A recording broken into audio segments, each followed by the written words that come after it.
Please allow me to introduce myself. I'm a man of wealth and taste. I'm the king of rock, there is none higher. Sucker MCs should call me sire. To fuck my kingdom, you must use fire. I won't stop rocking till I retire. Now we rock the party and come correct. All filter on time and rhyme connect. Got the right to flow and to elect. Another rapper can't stand it, but give us respect. I wanna rock.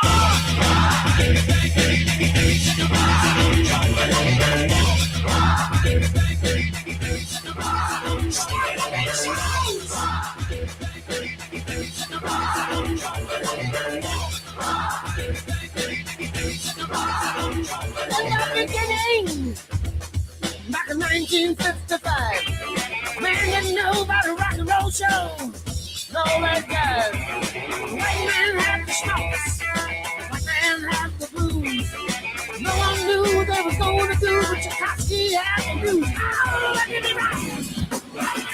You know what I want. I love rock and roll. Put it all the time in the jukebox, baby.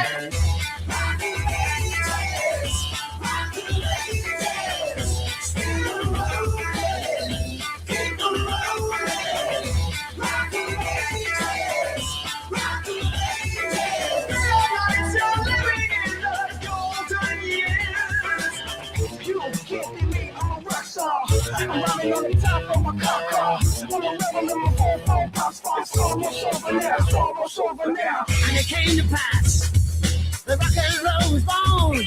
Love across the land, every rock and band going up the stone. And the guitar man got famous, the jazz man got rich. And everybody was a superstar. He was a singing rich. Look at it right. You know what I want. I love rock and roll. Put it all the time in the jukebox, baby.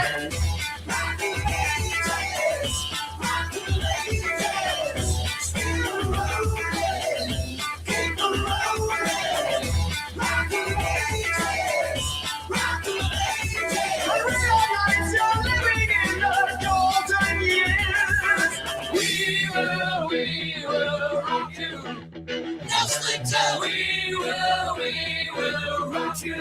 No sleep till. Riders on the storm. Riders on the storm. Into this house we're born.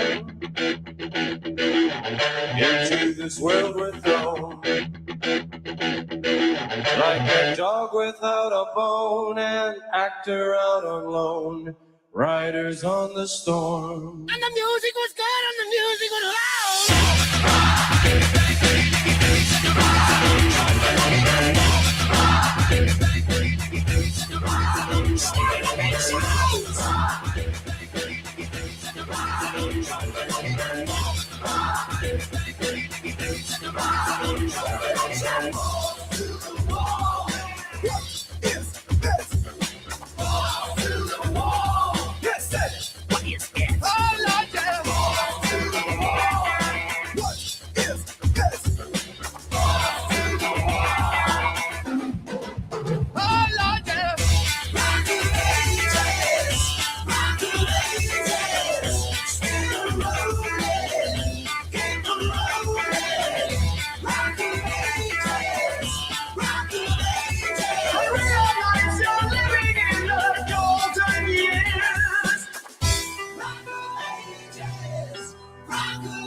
Good afternoon, ladies and gentlemen, and welcome to the Rec Room. I'm your host, Johnny Bonsacco, and as you can see, all alone. I forgot to add myself to the stage, guys. Why I wasn't on screen when I flipped it over. Thank you, Spittle. We're not going to be out in the desert, thank God. We're going to be up in the mountains where it's remaining relatively cool. It's been cold the last few days. Oh, so yeah, there you go. But thank you for giving a damn. Um, uh, I'm gonna take a couple minutes here, guys, because I know YouTube likes to wait about 10 minutes and then they'll click out. Because I have some not so nice things to say, and I'm gonna try to keep it relatively mellow. I don't want to get too angry. I really don't. But I'm tired of all the bullshit. Every goddamn day it seems like it's something else, man. And the Carmelo Anthony thing, we'll, we'll get straight into. Um, I don't think anybody in this chat is going to have been shocked. If you were shocked, you're an idiot.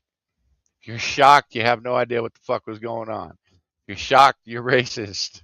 There's a number of reasons why you might be shocked, but none of them are good. So we're just going to move on with that attitude of if you're shocked, you're probably in the wrong fucking place.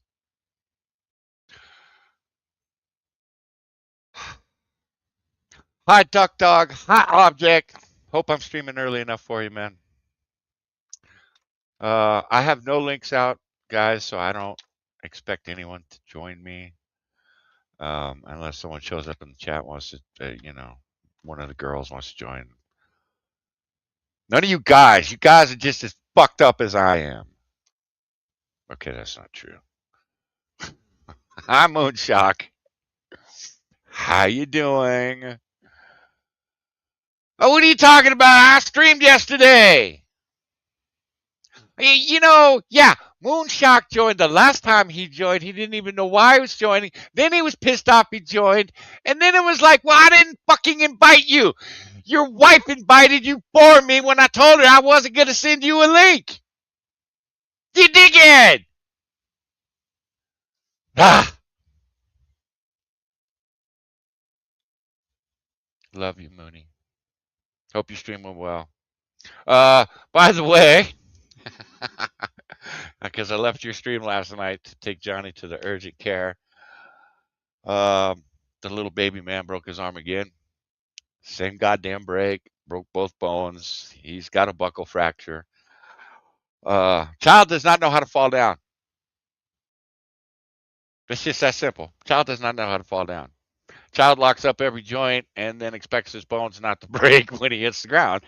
And it happened. It was absolutely ridiculous. It was stupid. We were working on his football plays, and he went out for a pass, and him and his brother got tangled up. Johnny went to the ground. Moo didn't. Johnny came up crying. I thought he was crying because we've been having knee problems with him, and he slammed his knee on the ground pretty hard, and his knee was pretty badly scraped up. He didn't even notice that shit. But it was he was complaining about his wrist. But I was looking at his arm going, hey, that looks familiar. Shit, it looks like you broke your arm again, boy. Of course, didn't say it because I don't want to scare the shit out of him, but it looked exactly like the break from last year. Same fucking arm, too. Same fucking arm. So, he has a buckle fracture on his left arm. They did not put a cast on it last night. They want an orthopedic to look at it, and then they'll put a cast on it. So, he'll be okay. It's just frustrating. I get it, too. When I was his age, about a year older, I was in a cast for close to 18 months. I kept breaking shit. Mine weren't like breaks, though. Mine were hairline fractures. He's breaking shit. So he's in we put him in the same splint we had him in last year, right? And yeah, it yeah. A boy needs to learn how to fall. I it's something you learn when you're as clumsy as we are and you're on the playground with other kids. You learn this shit. He has never been on the playground with other kids, so he has not learned this shit. Um, he does not know how to fall. Even his brother, even though we homeschooled him from what fifth to sixth grade on, he had at least been out there 4 or 5 years before, and he had learned how to fall. Um, you learn how to fold your body up and roll instead of locking your joints. But he locks his joints. It's one of the reasons that his knee is a bit screwed up. They said it was the MCL is hyperextended, and it's because he locks his joints when he's moving and when things get precarious. And the thing is he's tall, and in his DNA is the clumsy gene. And I say gene specifically because his grandfather's name is Gene. He's the clumsiest motherfucker on the face of the planet. And then I came along. And now my kids have come along. So yeah. Yeah. How about it? How you doing? How you doing, Queso? Hope you're having a good day, girl. Um, Johnny's family has the balance of a fidget spinner. Yeah, that's off balance and ready to fly against the wall, Moon. Most of the fidget spinners that I bought the boys, they were pretty well balanced. so, so his football season's done. It sucks too because he had a really good coach this year. But we're gonna keep him going to practice and going to the games, and because really the only reason he wants to play football is because he wants to be around the other kids. So we're gonna keep that up. Maybe he can learn something. Um, but yeah, it's just another outlaw came in, and outlaw's like the world's trying to throw me off, man. And I'm like, I know how you feel. We took the Cadillac in to get it repaired. They ended up fucking it up even worse. So now the car is completely undrivable, and it's probably going to end up at a junkyard. And unlike Gasly, I don't have a chat I can ask $10,000 from to buy a new car, nor do I have so little self-respect that I would do that. But the Cadillac is dead. Um, it I live in California. I mean, it's just bad. It's just bad all around. I got a child breaking bones.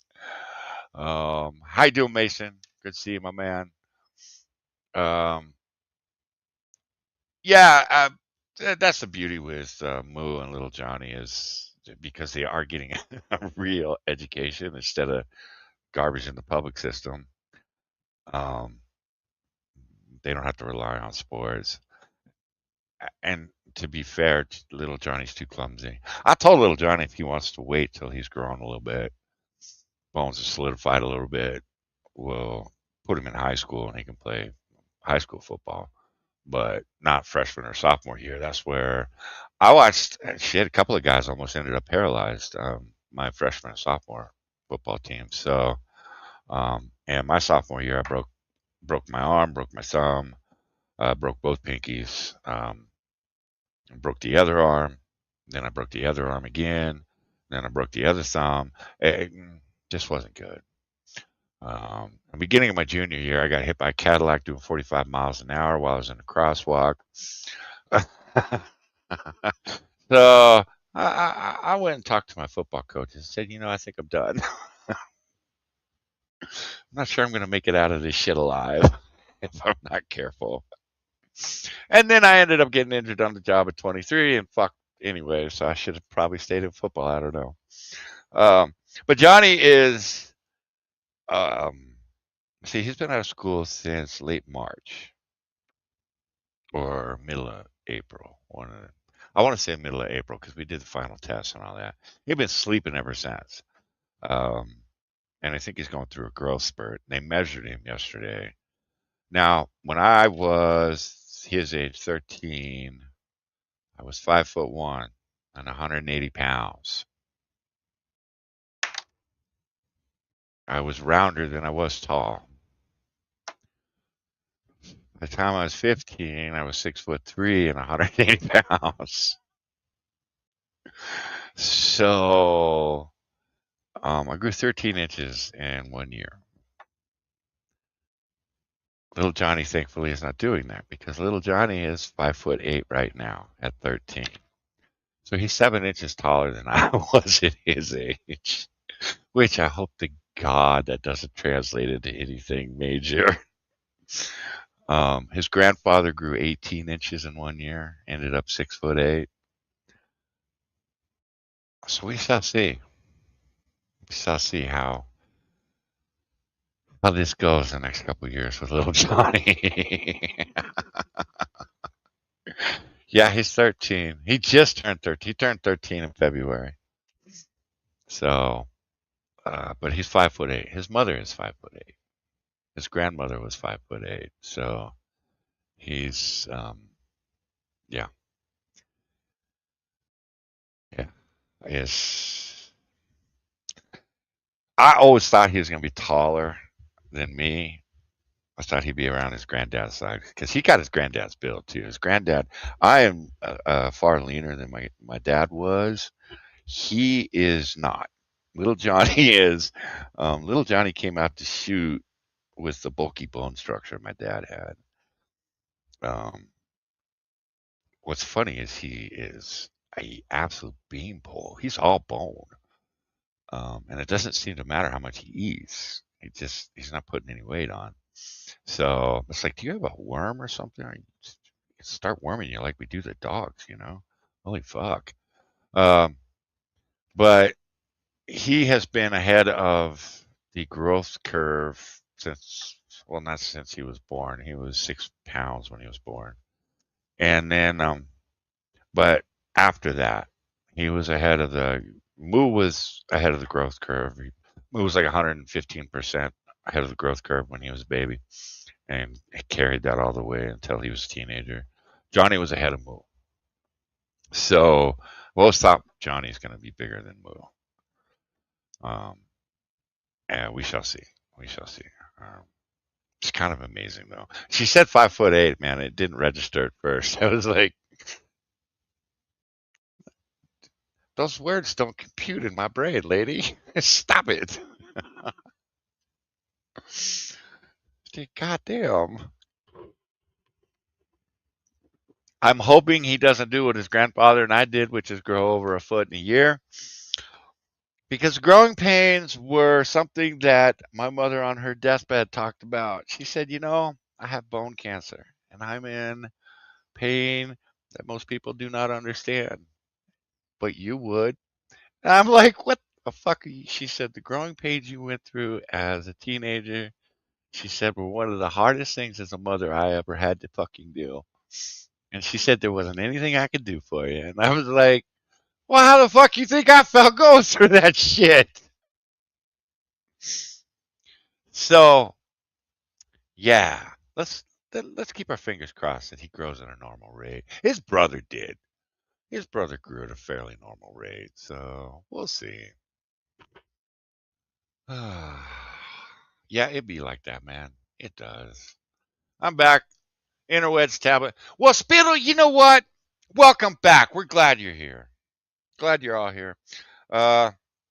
Was gonna stream this shit yesterday, but I was so pissed off. And then Moo and I got to working on Far Far West because we've been, for some reason it worked, and then it didn't work. And it wasn't the game itself, it was something we had done. So we got it. We worked on it for about 3 hours, and then we got it fixed. Then we streamed on Twitch, and we had a good time. And then we played last night after we got home with Little Johnny. And Little Johnny, we had a great time. But we may be streaming more on Twitch more. The games. Been working on Windrose. I think I've got that one figured out now too. So I'll have to start a new character. Unlike Moonshock, I don't build an entire fortress to fight one alligator though. I just kill the alligator. I don't have to build a band stage and call up 5 other people to come join me. on that band stage while I take a sewing needle and stab a crocodile until it bleeds out and dies.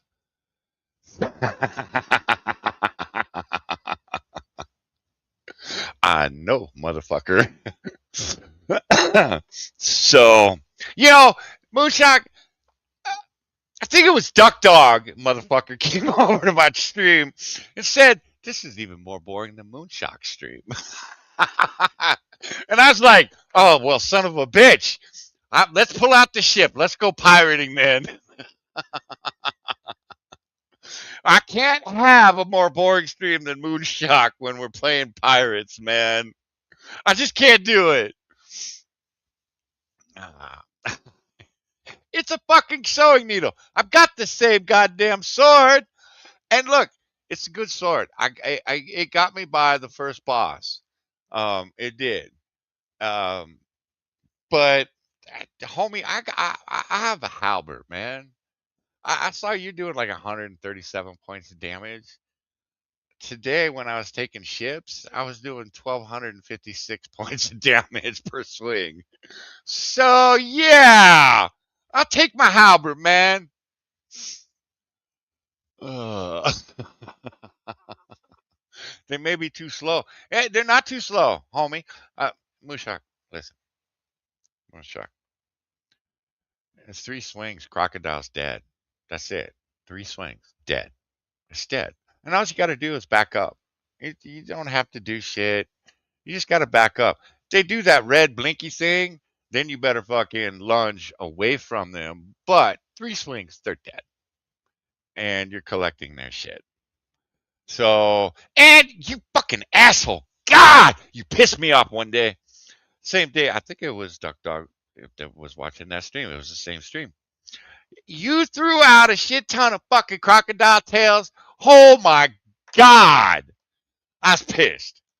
I'm like, motherfucker, you make the crocodile kebab with those. That's plus 20 strength, you dickhead. What are you doing?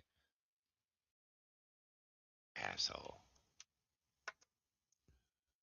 Yes, Moonshock. Yes.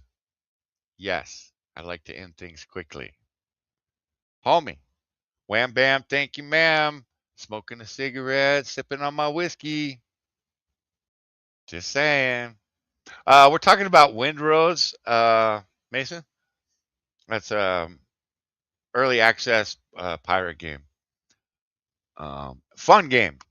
You build your own house, construct your ships, go out pirating, go out and discover shit, go fuck up Blackbeard's army or navy or whatever the fuck they want to call it.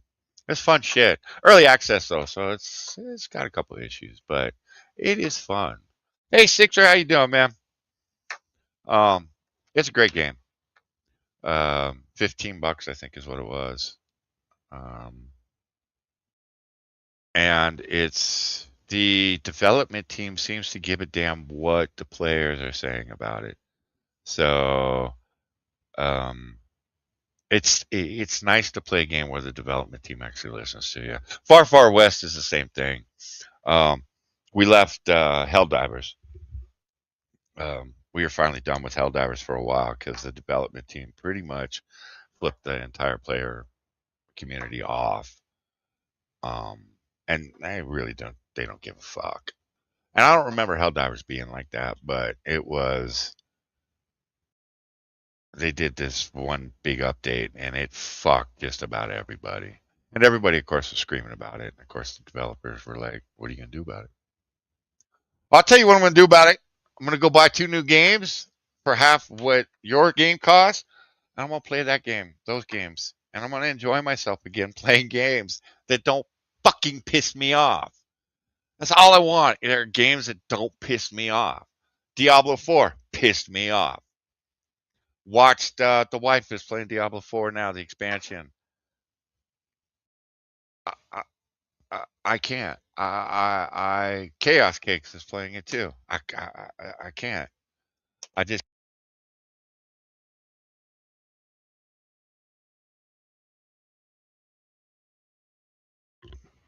Are we back? Yeah, we're back. Okay. Goddamn headset shut off. Chaos Cake's playing Diablo 4, so I watched him. I think he finished it. Even the story just pissed me off. It's just like, you guys took 3 games worth of lore and story and fucked it all up. So they used 2 expansions to fight Mephisto. Does that mean that we're going to get 6 expansions? 2 more for Baal, 2 more for Diablo? And Diablo hasn't even been mentioned in the fucking game yet. I mean, Jesus Christ. I don't want to play. It's garbage. It's just garbage. Don't play Diablo 4. I'll say it here. Then I saw God of War is coming out with a new game. But of course, the God of War isn't the character you'll be playing. No, you're going to play his dead wife. So it's not a God of War game. No, it's a God of War game, but you're going to play his dead wife. I don't want to play his dead wife. I want to play the pissed off Greek. Well, you don't get to play the pissed off Greek. You get to play the dead wife. I don't want to play the dead wife. And I saw the model for the wife's character. She's absolutely beautiful. She's a beautiful redhead. You guys know me. I love the redheads. She's absolutely beautiful. I don't know what they did to her for this game, but they need to be fired. They really do. They need to be fired. You and I'm sorry, but if I was the model, I would be screaming from the rooftops. What did you do to me? Because she's ugly. She's ugly in the game. She's just ugly. And I don't know why these game companies want to keep doing this. And I keep hearing I'm a misogynist pig for not wanting to play a female lead. Well, that's crap. Sorry, but my favorite character in Assassin's Creed Syndicate was the sister. Absolutely loved playing her. Hated playing the brother. Absolutely loved Assassin's Creed Liberations with the girl in New Orleans. Absolutely loved that. Fucking beautiful character. Um, I played Bayonetta. Fucking loved it. So don't come at me and tell me I'm a misogynist pig for not wanting to play a God of War game without Kratos. Sorry, be honest. Haven't been impressed with the last 2 God of War games, anyways, because they're not the pissed off God of War. He has found peace. The fuck out of here. Nobody wants that shit. There's a reason Alanis Morissette Jagged Little Pill album went fucking multi-platinum. People love drama and strife and anger and rage. That's Kratos. He killed the biggest asshole on Mount Olympus and then killed his father. So you can fuck off with this misogynist shit. And I'm sorry, but nobody asked to play the dead wife. Nobody. Yeah, see, Fable, I have no interest in it. Fable's been around, holy fuck, since I was gaming on like the Commodore or the Amiga. Um, and I have a bone to pick with Chaos anyway, so you don't just disappear for a year and a half and go, I'm back. Oh, have I got stories to tell you, dude? Really? You didn't think to reach out to any of us? I don't know, DM'd you saying we're concerned? Where the fuck are you? Now I get it. You went offline for a year and a half.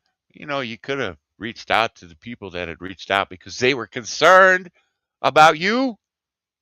But no, no, I'm just gonna go live and expect everybody to love me and kiss me. You get fucked, you British twat. So that's where I stand with that. I'm sure you needed to know that. Um, so I don't know what's going on with the games. And then Stellar Blade. Okay, you motherfuckers can't have it both ways. We're misogynist pigs that don't want to play female leads. But then Stellar Blade releases the model for their main character. The fucking internet loses their shit, and then the same assholes that accused me of being a misogynist pig accused everybody that's excited for Stellar Blade of being pedophiles because the Asian girl that's going to be the main character is attractive and young. Is she so young that you're a pedophile if you find her attractive? No. I saw the model. And since the Japanese invasion on X, I'm coming to find out that Asian girls and women look far younger than anybody else on this planet. So you can fuck all the way off with that shit. It's not to say that there aren't some pedophiles out there that are attracted to this character, whatever. And look, God damn it, nobody plays a game because they jerk off to the character.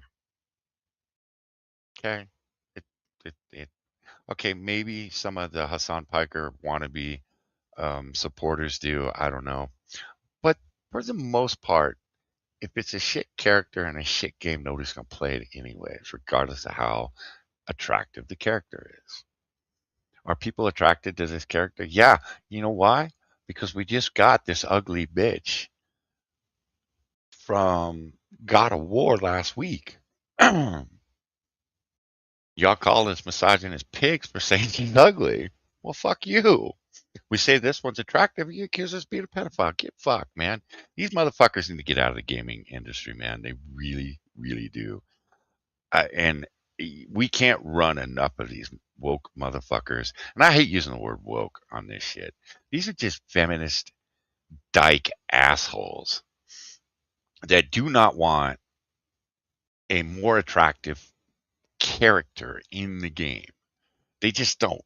Because it makes them look like, oh, I don't know, fat dykes. And nobody wants to play a fat dyke. I'm sorry. My wife games. She wants to play a little pixie fairy. That's it. That's it. That's all she wants to play. She wants her character to be cute. She wants her character. She wants to be able to dress her character up. She wants to be able to, that's the type of shit that most women I've played with in games. That's the way they are. They don't want to play some manly dude. Like, okay, I'm talking mainly like MMOs and shit. All the women I played, all their characters represented what they wanted to be. Their houses were decorated the way they would want to decorate their houses. I mean, it was the coolest thing. But these people that come out and say nobody wants these attractive, everybody wants. Nobody wants to play a ugly fat man. I don't. No woman wants to play an ugly dyke unless you're an ugly dyke. Stop it. Until they hit a certain point and then they take 500 years. Yeah, I noticed that. Green Badger, I noticed that. Yeah. Because I've come across, like I said, since the Japanese invasion, it's been eye opening. Um, uh, by the way, guys, there's a lot of Japanese hoes. Lots of them. I had no idea. But they're all doing the same thing that the Western women are doing, selling their bodies. Um, but you have these things, they're called aunties. Now, I had no idea what an auntie was. I'm like, why would anybody be attracted to their auntie? Because they come on and they ask, are you attracted to aunties? Well, why would I be attracted to mine? My aunt was a bitch. And an ugly bitch at that. No, I guess auntie is like MILF in our country. So you get these aunties. They're in their 50s. They look like they're in their 20s. Yeah. Then you get these aunties that are in their 50s that look like Badger just said they aged 500 years in about 2 because they were beautiful 2 years ago And now they look like the old hags from The Witcher 3. It's like, oh my God, what happened? It is quite hilarious. What did you ask your wife, Spittle? Uh, I,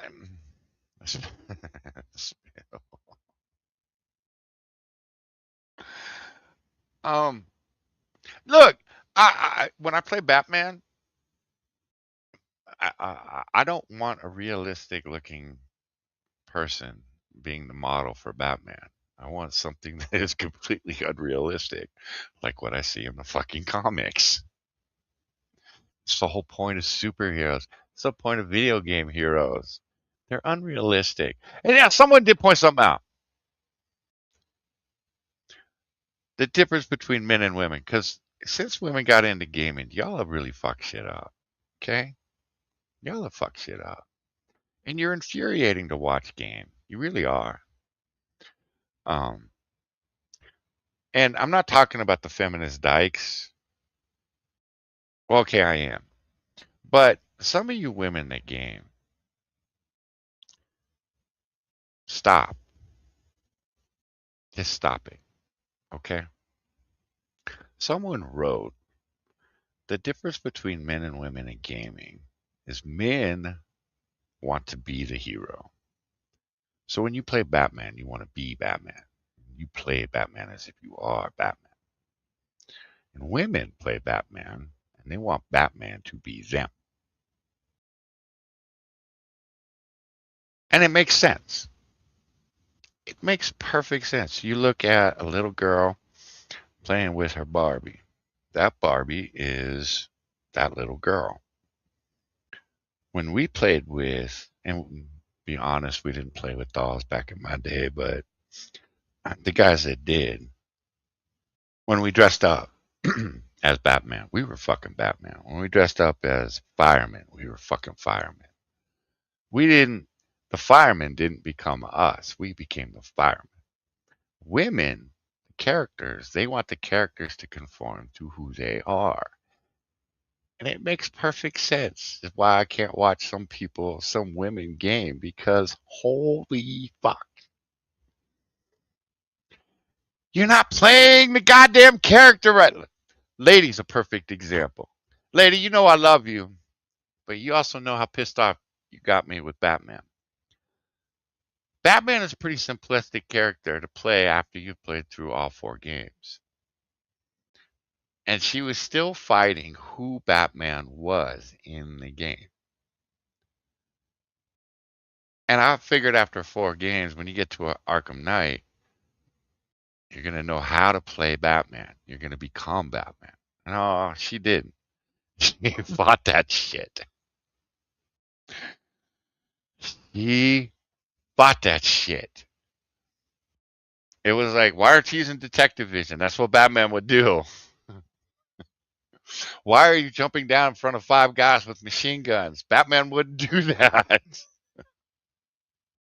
So it makes more sense now. Now, again, most of the women I gamed with, like in MMOs and shit, they became the characters. The characters.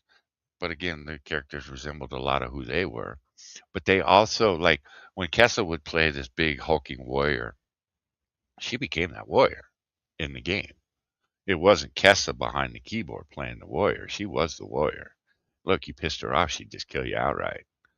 Um, when she played her little mage, her little pixie mage, she was the little pixie mage. But she became the character. Part of the character was her, but she also became the character. Trying to mold these fucking heroes around yourself does not work. Stop it. So women, get out of gaming, or at least get out of making games. Okay? Nobody wants it. All right. I think we're past the YouTube watching us. Let's get into Karmelo Anthony. Now, again, if you're confused about the verdict today, you might want to leave now. because I'm going to have nothing nice to say about anything in regards to Karmelo Anthony or his supporters. You're confused of why he was found guilty. Again, I want to click out because you're an idiot. I'm going to call you an idiot because you're a fucking idiot.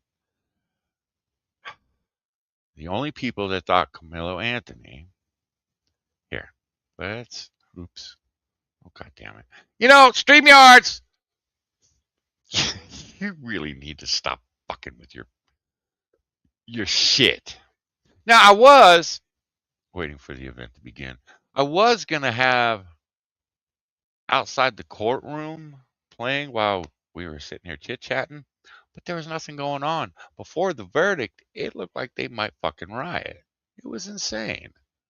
Look at the immediacy, the need, the necessity of the action. Jonathan, I'm going to jump in. We do have a verdict We in have this a case, and I am hearing that it is a guilty verdict, guilty of murder in this case of Karmelo Anthony. Brooke is moving to the camera right now as we wait for the official word. We expect that this means that. Okay, so he's found guilty of murder. Are any of you shocked? The boy plunged a knife into the chest of another boy. Call that murder. Now, I don't know if it's premeditated. I don't know if that's what they got him on. Does anybody know if it was first or second degree murder? Because I have yet to see anything on whether it was first degree murder or second degree murder. But I would consider it first degree murder because the boy brought a knife to fucking track me.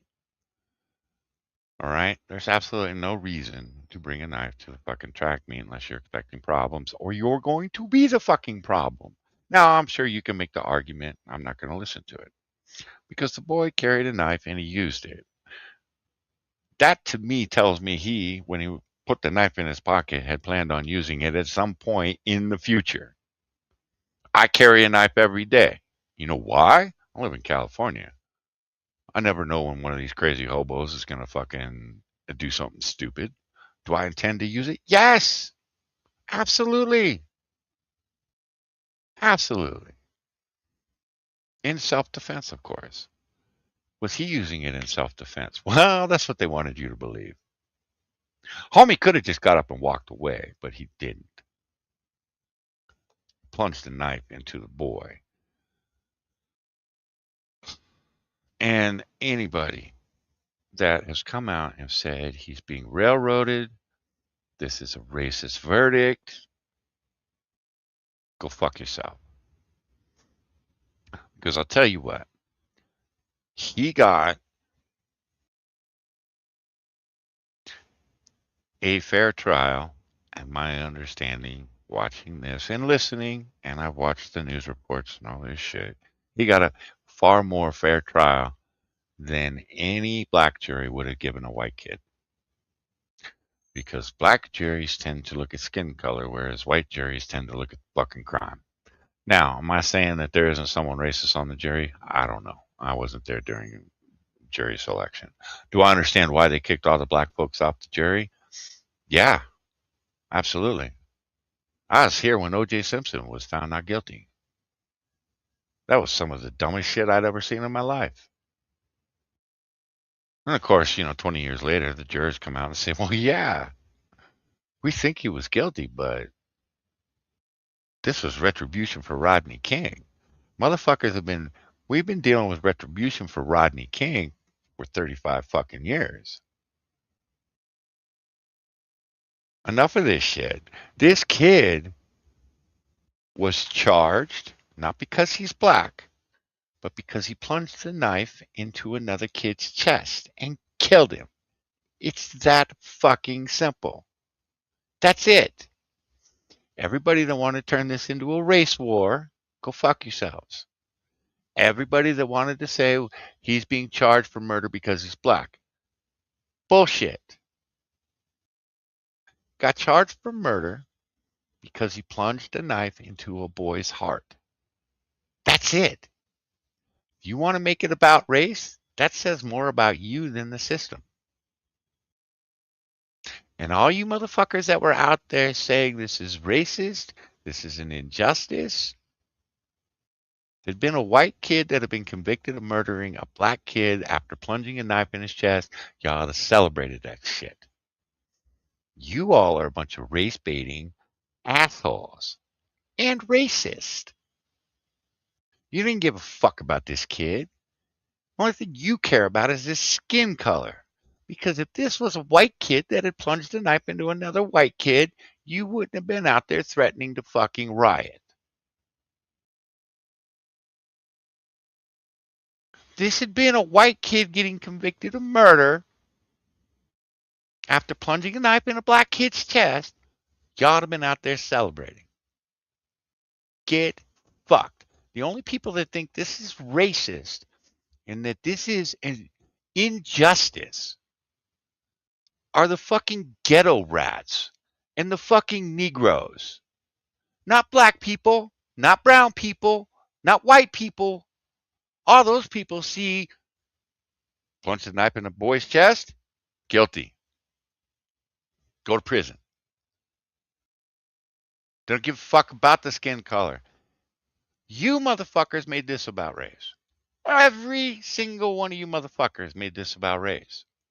Nobody. I didn't give two fucks. You know what I cared about? I cared that there was a kid dead. Why weren't you motherfuckers talking about that? No, it hit CNN. Let's talk about the race of the murderer. Why? Shouldn't you be asking why 17, 18-year-old kid is plunging a knife into another boy's chest? Shouldn't that be the fucking question we're asking? Why is this happening? No, we need to talk about the race and the implications on the racial tensions that are certainly going to swell because the fucking media is going to point out race every time they talk about this fucking case. Get fucked. All they know is violence. Sean posted some on X today, and it was, what was it? It was black. It was a picture of a black, fat black woman. Actually, take that back. It's a fat nigger. With a shirt that said, "Black people want white people to pay for their food." Matter of fact, I think I have it in Discord. Let me open Discord up. But I looked at it and I went, "That's bullshit." I know lots of black people. They don't want anybody to pay for their food. Matter of fact, you offer to pay for their food, they'll take it as an insult.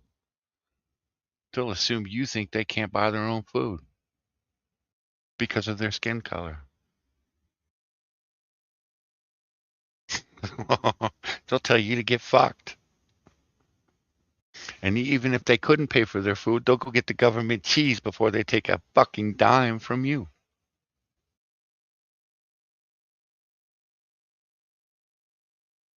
So, but I looked at it and I went, that's not true. That's not true. The only people that want white people to pay for their food are niggers. That's it. It's trash.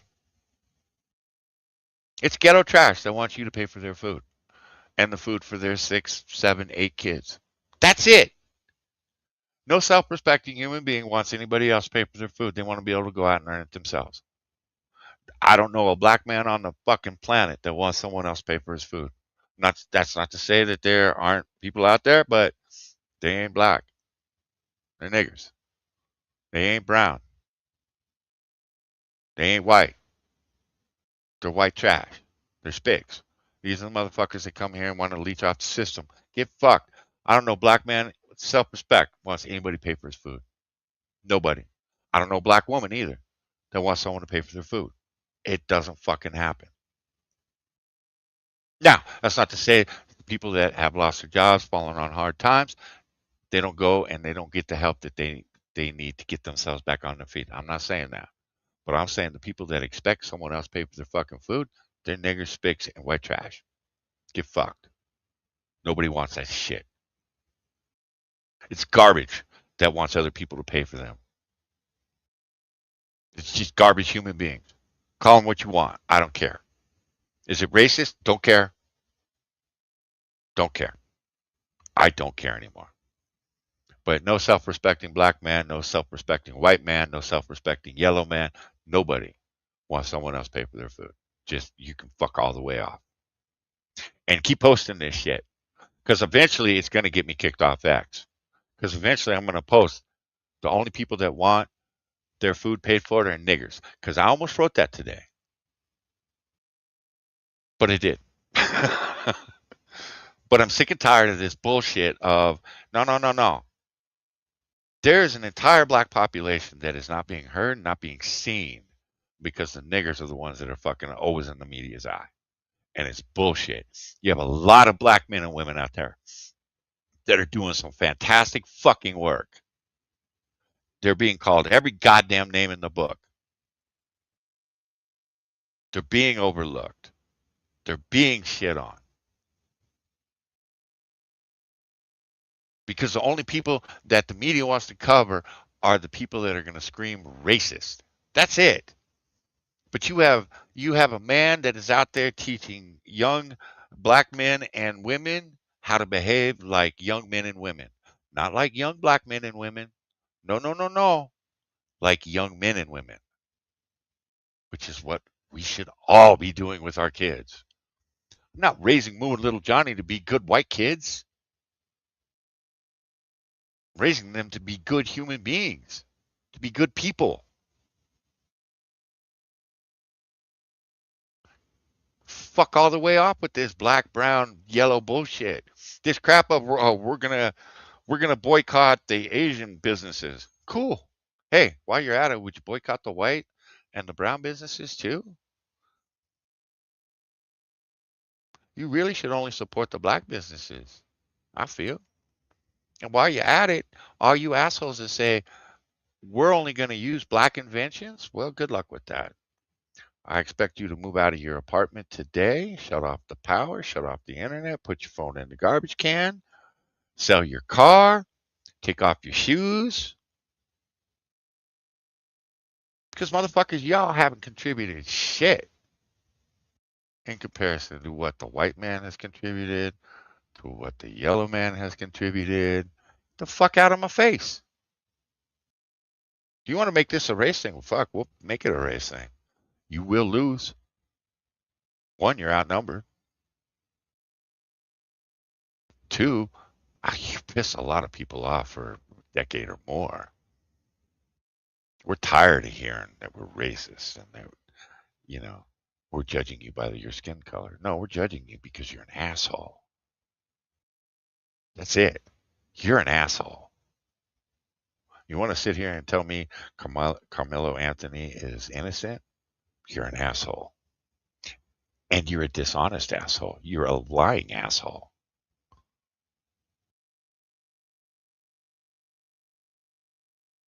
Shit like this is the reason the country's in a state of fucking chaos. Anybody should be able to look at this case and say, he did it. Put him in prison. And be done with it. That's it. No GoFundMes. No, I feel sorry for his parents. I don't feel sorry for his parents. His parents raised this monster. His parents didn't give a fuck. And when these monsters go out and kill, parents fucking run and they find the biggest fucking race baiting piece of garbage they can find. Benjamin Crump, Al Sharpton. Go out and find a piece of garbage like that to go out and fucking scream from the goddamn rooftops on a megaphone how racist white America is. Motherfucker, there is no white America. There's America. Just get fucked. Just get fucked. One of the reasons I'm so pissed off about this kind of shit is we are 250 years. We're coming up on our 250th birthday. And I remember 1976. And I remember it was a fucking year-long celebration of everything that made America great. That's not what I'm seeing this time around. This time around, I still got assholes screaming racist and misogynist and transphobe, homophobe. Go fuck yourself. Just go fuck yourself. We, we we humored you guys for 30 fucking years and you're never fucking happy. To the point that a kid can plunge a knife into another kid's chest and you guys scream racist. And we're supposed to just take it. And then you guys lose your shit when a woman makes $1 million because she called another kid a nigger. I'd have called him a lot more than that. People are sick and tired of this shit. The next time a kid does this, do you know what white America's gonna do? Because he's black. Yeah, of course he's guilty. They're just gonna start making the assumption that he's guilty. You know why? Because you motherfuckers are making the assumption that he's being charged because of his skin color. White America. You want to talk about white America? White people in America are sick and tired of it. Every time a black person gets on the fucking TV screen and screams racism, we go, yeah, okay, I'm turning it off. Because they know it's bullshit. You know why? Because every fucking race crime for the last 20 years has been a hoax. What happens when it's real? You know, again, you black motherfuckers that are out there fucking stirring up this racist bullshit, never think about what happens if it really does happen. What happens? I remember something back, it was the late 80s, early 90s. Dude was essentially murdered by a couple of white guys. They tied him up and wrapped a fucking rope around his neck and then connected it to the back of their truck and dragged this man to death. That happens today. You're going to have 50% of the country going, never happened, or it's a hoax.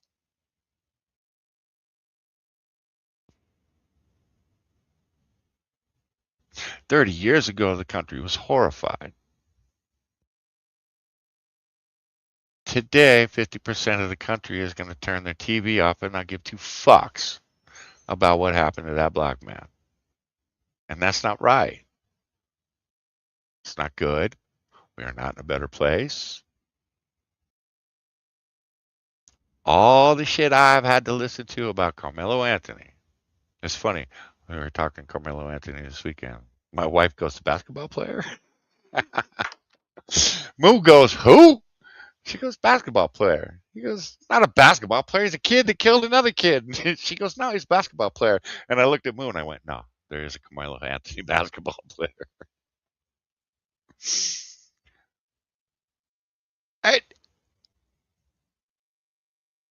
I'm not saying that the kid didn't deserve a rigorous defense.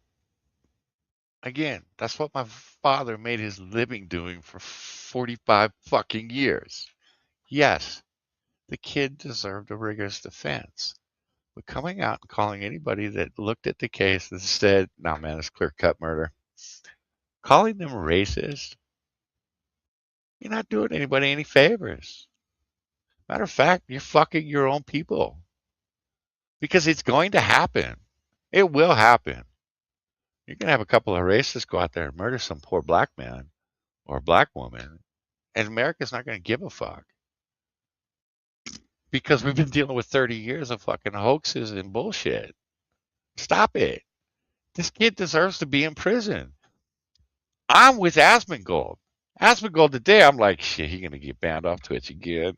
And it was funny. I'm not entirely with Asmongold on this one, but Moo was. Moo almost said verbatim what Asmongold did.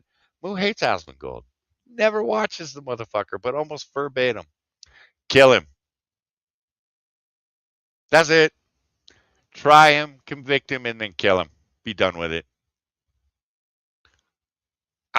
It's like, what?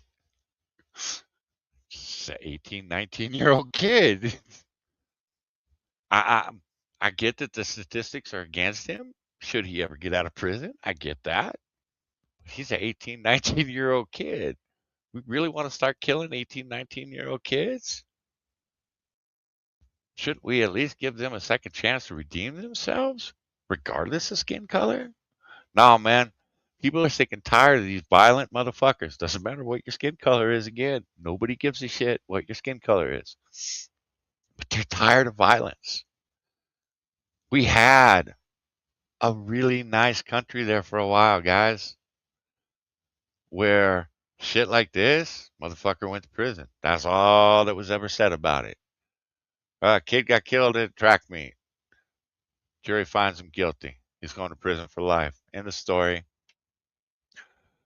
That's not the story anymore. Every goddamn day, we have people that are taking over neighborhoods. They're taking over malls. They're taking over fast food joints. The common denominator is their skin color. And like I said, it's not black people that are doing it. It's niggers. It's it's the ghetto trash. It's the people that don't want to behave like human beings. Because again, black folks I know, they're not black folks.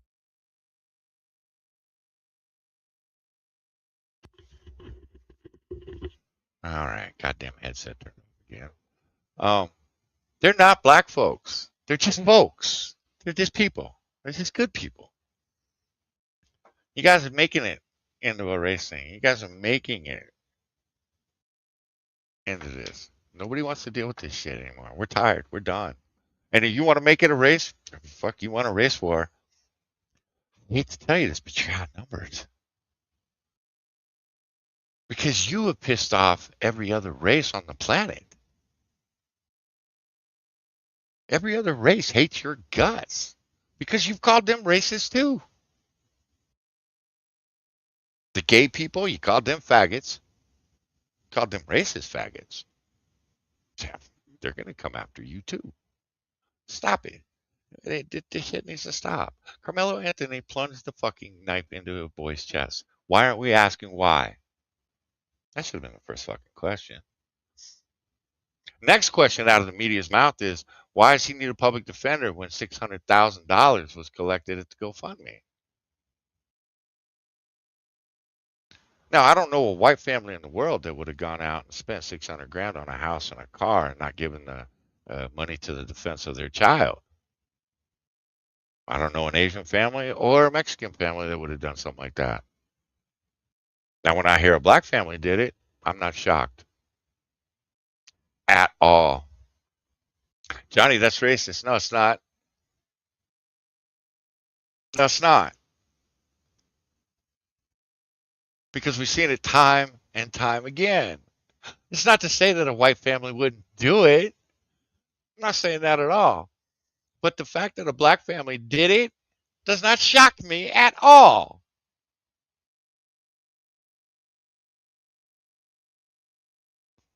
It's not about the kid. It's about his skin color. That's it. Nobody gives a fuck about this poor kid. Nobody gave a fuck about the poor kid that got murdered. But nobody gives a shit about the kid that's still alive that's going to prison. And as a society, we should be asking, what the fuck? No, man, we have people saying, kill him. Try him, convict him, and kill him. Done. We're done with this shit. I get it. I get it. I don't like it. It's not me, but I get it. And if they did it, if that's what they did, if they try to convict him and then put him on death row, I'm not shedding a tear. I think it's a waste. 19-year-old kid on death row. Holy fuck.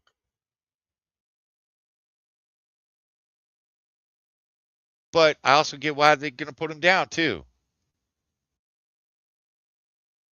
Because kids, doesn't matter what color, white, black, brown, doesn't matter. Go to prison, they usually get out and they usually reoffend. It's just that fucking simple. So I get not wanting to have to deal with this shit in the future. I get it. I do. I get that's how pissed off people are. The AB's gonna, yeah, you ain't, yeah, Duck Dog here and Brotherhood are not gonna take kindly to this boy. Yeah, Spittle, I look, I didn't really have a big problem with them getting a house that was more secure. I didn't. It was the cars. It was all the other bullshit that they bought with it. I got needing to be in a gated area. Did they need to spend as much as they did? No, no, of course not. No, these motherfuckers saw payday. That's all they saw. They saw payday. And the thing is, they didn't give a fuck about this kid's future. They didn't give a fuck. Mom and dad, they saw payday. And that's an indictment on all of us. Why the fuck are we giving these people any money? They're using their child who just murdered another child to buy a house and a car and all the niceties in life. Fuck. Problem is, there are a lot of people in the society these days that are like that. Just don't give a fuck anymore. The SPLC is in the prisons. I saw some of the questioning of the Southern Poverty Law Center guy today. Homie, you should just get up and walk out of those hearings right now and be done and just say it's all true. We're done. Um, Everything I've seen so far, look, 40, 45, 50 years ago, Southern Poverty Law Center had a place in society, had a place in the world. It doesn't anymore. Southern Poverty Law Center put itself out of business when it caved in the KKK as a national organization. They killed their future as an organization. And it doesn't shock me that they're out there paying for hate crimes. Because, well, fuck, they need the advertising to get donations to continue as, a legitimate organization. Southern Poverty Law Center did some good work back in the 70s, 60s, 70s, and 80s. They did. It's been a long time since they've done some really good work. And again, as a society, we really need to take a step back and look at this. What the fuck are we doing? We are paying NGOs billions of dollars to help the homeless, while the homeless population continues to grow and continues to get more addicted to the drugs and continues to set fires, kill animals, shit on the streets. I mean, and not one politician gives a damn, except for some poor slob whose house burned down in LA. It's California elections have been infuriating for me to deal with over the last, I don't know, 2 months. Because of garbage. It's just garbage. Fact is, I probably should unfollow Newsom, I'll be honest. Selfish versus selfless. Yeah. Guys, again, I don't think anybody in this chat is going to be even remotely shocked by this verdict, and I don't think most people are going to care. I really don't. Most people, we're worn out. We're tired of the fucking race bullshit. We are just fucking tired of it. I think, and again, I'm looking at this kid's picture. He's a kid, 19-year-old kid. My oldest son is 20. 20-year-old kid. Yes, still a kid. But that kid's life is done. Nobody gives a fuck. Not even his family. And that's sad. That is sad. That nobody gives a fuck about this poor kid.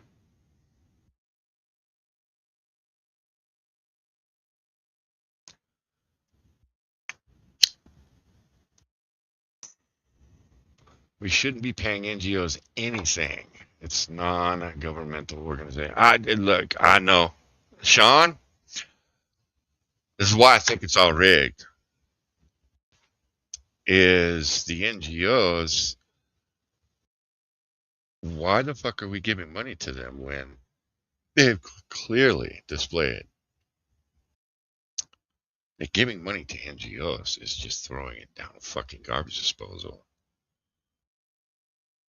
Why hasn't every politician come out and said, all right, we need to outlaw NGOs receiving any government money, whether it's state or federal?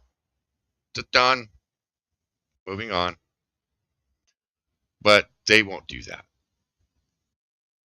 because all the politicians. I'm shocked that nobody is calling out the Republicans for any of this shit. Republicans knew this was going on. Republicans knew Minnesota was happening. Did any of them say a fucking word during the presidential campaign? When he got chosen as vice president, you don't think that shit should have come out? The thing is, quite a few fucking people on the right knew about Tim Walz. Didn't say a goddamn word until some fucking 20-year-old kid with a GoPro exposed it. Then they started coming out of the fucking, oh yeah, I knew about that. Yeah, that's a horrible crime. We need to hang Tim Walz. I knew about it the whole time. Well, we should hang you right next to Tim Walz. Because you didn't say a fucking word. Which makes you just as corrupt as Tim Walz. Yeah, Duck Dog, I don't know. I don't tell me the Republicans aren't profiting off this somehow. There's a reason that they aren't, that they have not gone, 40, 50 years ago, let's be honest. They would have fucking sent in the goddamn Marine Corps of attorneys to tear this down. I ain't doing that this time. Which makes me believe that they're in on it. That they're somehow benefiting from it. I mean, think about, are we done with the Karmelo Anthony thing, guys? I don't know what else to say other than they didn't convict him because he's black. They convicted him because he murdered a kid. And y'all should be focused on the kid that's dead and the other kid that is going to prison for life. That's what you should be focused on, not skin color. Fuck the skin color. If you're worried about the skin color, that makes you a racist too.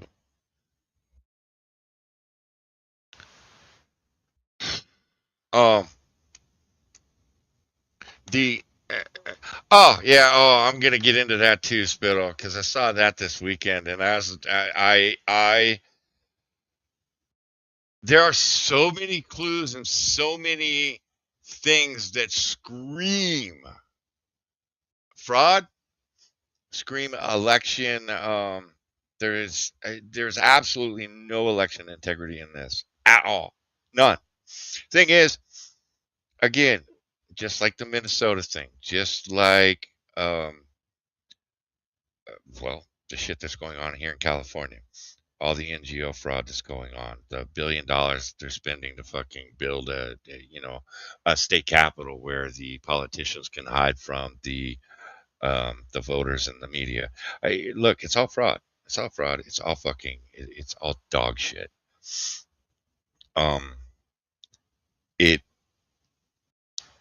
None of this can happen without the media support. The media is absolutely supporting all of this. The fraud in Minneapolis, in Minnesota should have exploded. It should have enraged the entire country. It didn't, because the media won't cover it. The media will cover for people like Tim Walz, Ellis, and Ilhan Omar. They will cover for these assholes. They don't give a shit about the billions in fraud. They don't give a shit that the politicians are in on it. They don't care. And it makes me wonder, why the fuck did you get into journalism?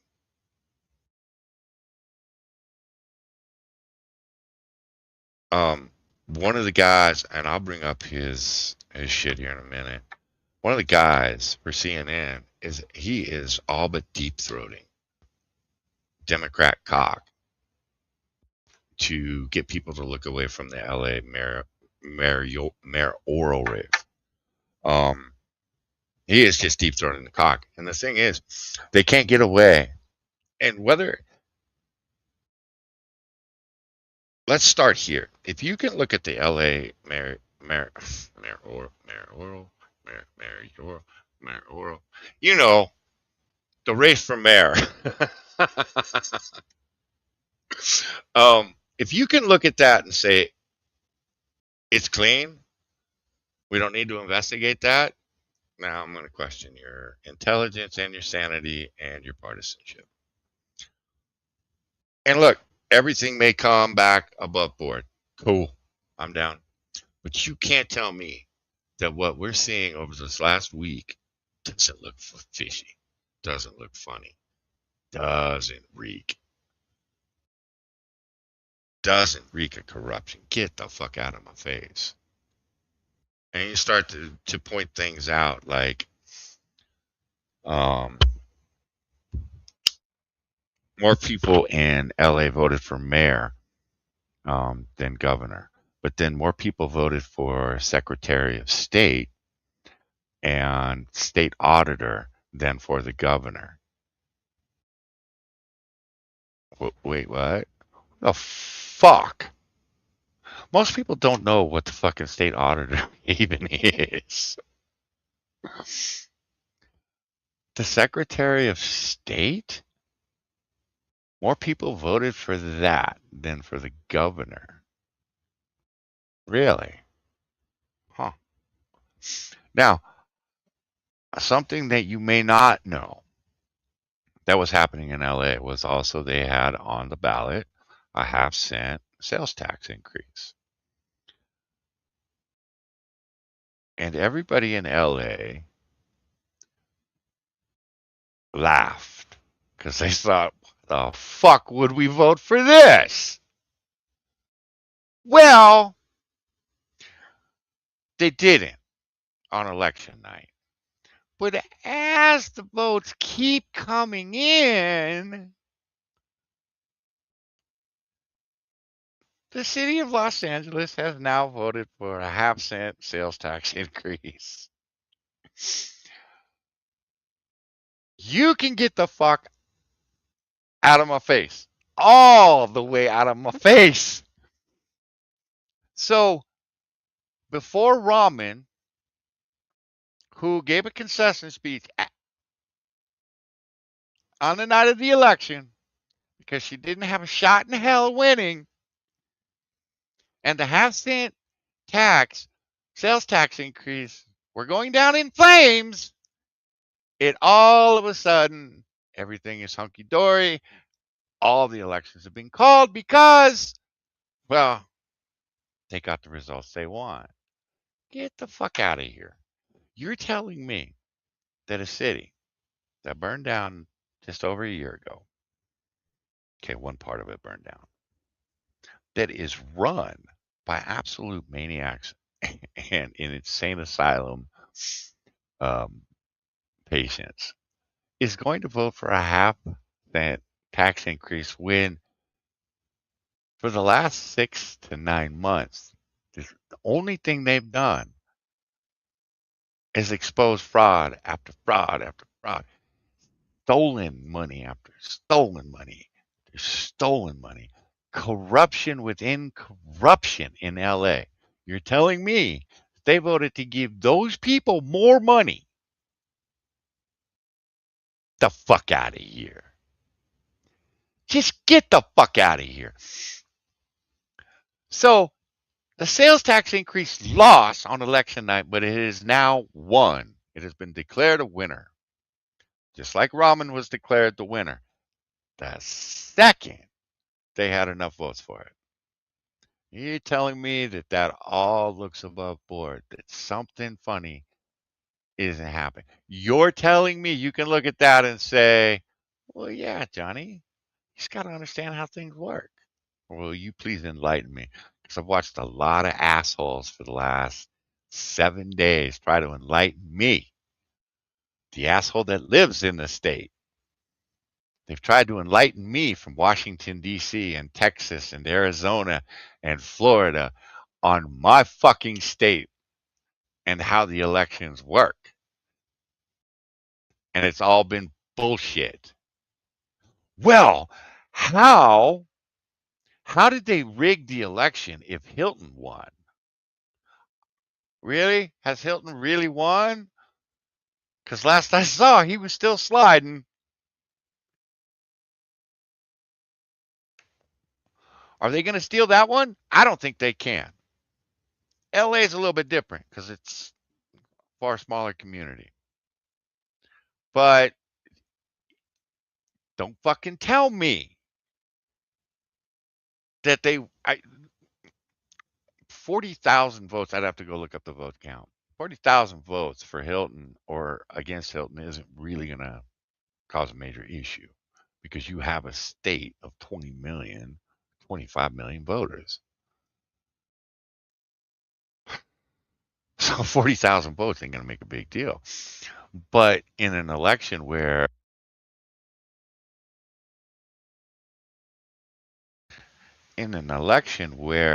you only have a few 100,000 votes, yeah, 40,000 is going to make a huge fucking difference. And again, this could be all above board. This could all be legit. I'm not saying that the elections are rigged. I'm saying it fucking looks like the elections are rigged. And if you don't think it looks like the elections are rigged, it's because you don't know what the fuck you're looking at.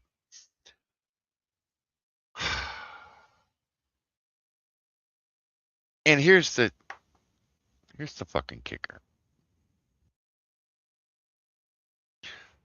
The way it is set up now, because Newsom was signing election laws up until the week before the election. Okay. One of the laws he signed was that you could not investigate an ongoing election, which this is obviously still happening. Federal or state can't investigate it. He signed that into law a week before. That means the ballots were already out there. He also signed that. He also signed a bill that did not allow or did not make it mandatory to have signature verification, which means if the signature didn't match up, you could still count that ballot.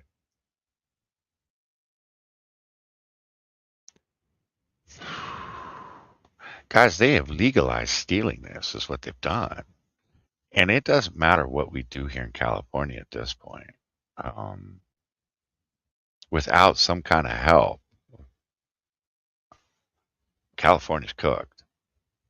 They have made it so that California can't vote its way out of this.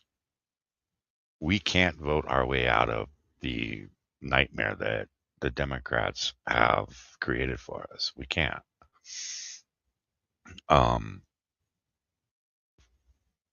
So and look, I understand the federal government and the AG's office and all that shit are involved, and we have several investigations open. I'm not going to hold my breath for this shit. You know what I'm doing?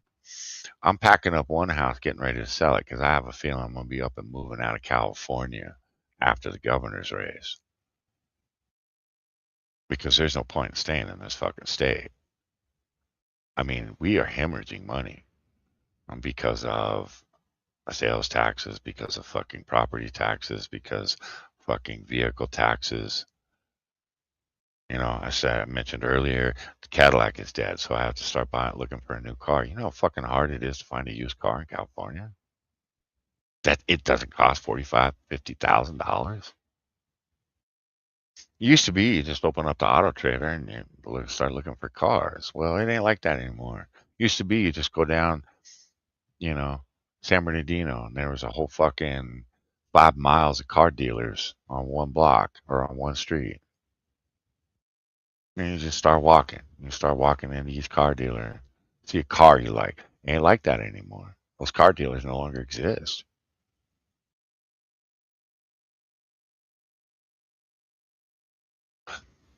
I don't know what the fuck's going on, but the world I recognize from 20 years ago doesn't exist. No. Sean, Sean, he's full of shit. I pay for the red states. California doesn't pay shit. The state of California doesn't pay a fucking cent in federal income tax. The goddamn taxpayers do. So he can fuck all the way off. Again, Gavin Newsom is one of about 3 people on this planet I can never be in a room with because I would be willing to go to prison.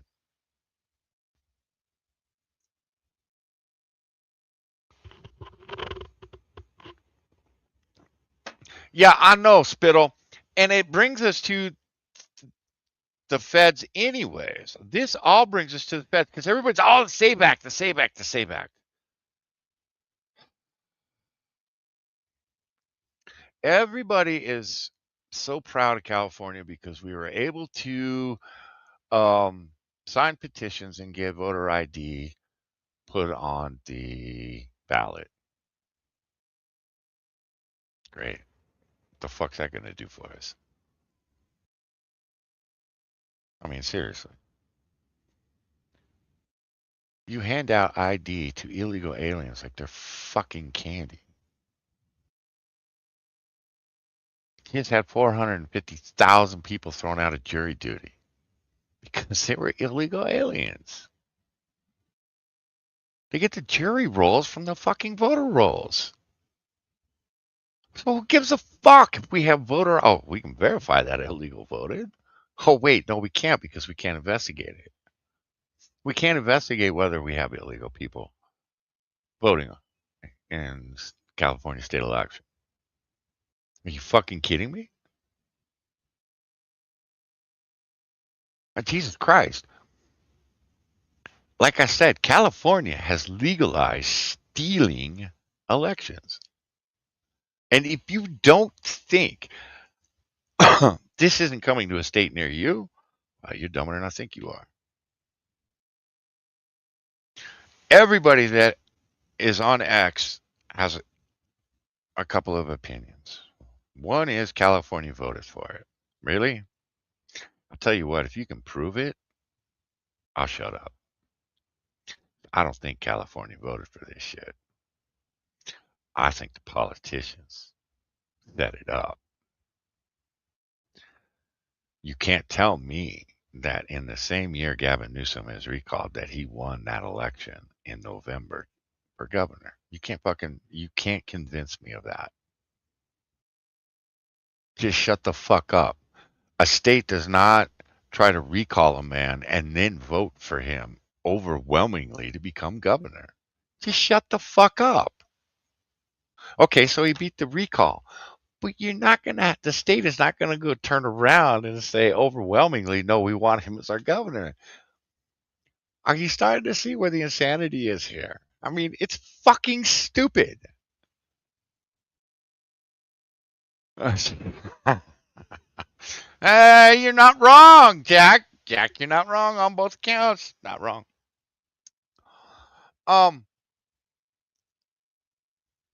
And we're still under the COVID protocols for voting. Why? Why am I hearing about a dude in Virginia that has received 2, not 1, but 2 ballots, California ballots? He hasn't lived in California in 10 years. He has informed the Office of the Secretary of State that he hasn't lived in California for 10 years. They refuse to take him off the voter rolls. He has owned the house since 1963. He got a ballot for someone at that address that he has owned since 1963. No one by that name has ever lived at that address. What the fuck are we doing here? And then you have people saying, well, we're going to look into it. By the time they look into it, the November election will be over. Steve Hilton will have lost. Democrat will never have been able to run, and California is going to slide deeper down the asshole of America. And I hate to tell you this, guys, but as California goes, so goes the nation. I've seen people say, well, we need to kick California out of the union. Yeah, good luck with that.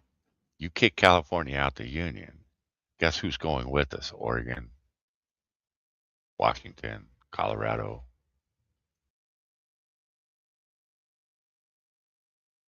Where the fuck do you think half the ports are in this country? They're in California, you dickheads. Where do you think most of the shit from the Orient goes through? California. Well, we've got Florida. Yeah, you got Florida and Texas. But look at Texas right now. Texas has been under siege for 15 years. You, you don't think if they can pull this shit off here in California this election cycle that they're not going to do something in Texas very similar to this? And you have a fucking governor in Texas who's being paid off by the fucking Muslims and doesn't give two fucks about the actual people. You don't think you're gonna end up with uh, um, a Democrat as a senator or as governor in Texas if you're not careful. I never thought I'd see Arizona go blue. Well, here we are. And a lot of people are saying it was rigged. Yeah, I agree. I've seen the evidence. Pretty sure it was rigged. New Mexico, purple. Are you fucking kidding me? There is absolutely no reason any border state should be even remotely purple or blue. Shouldn't happen. California is deep blue. Arizona is blue. New Mexico is purple. Texas will be purple within 10 years.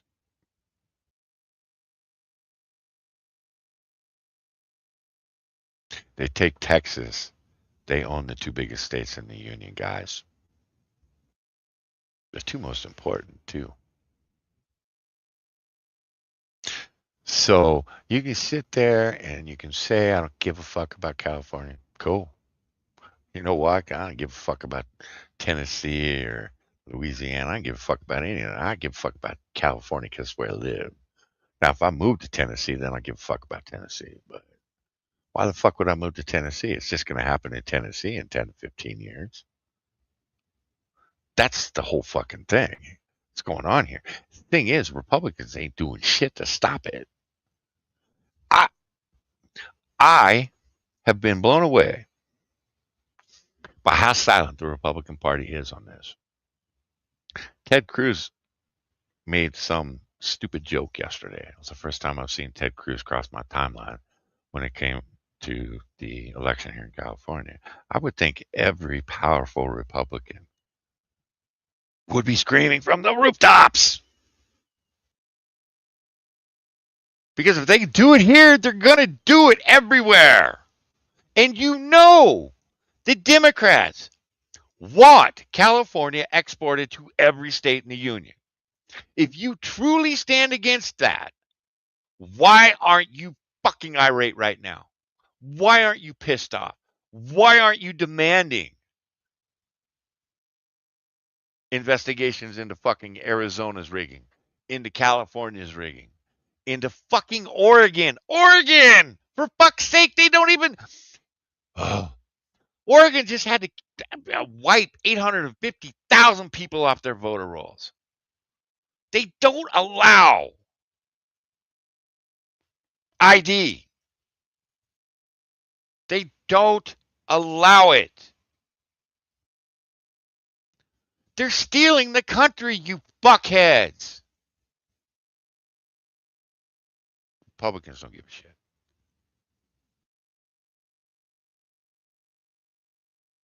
They don't care.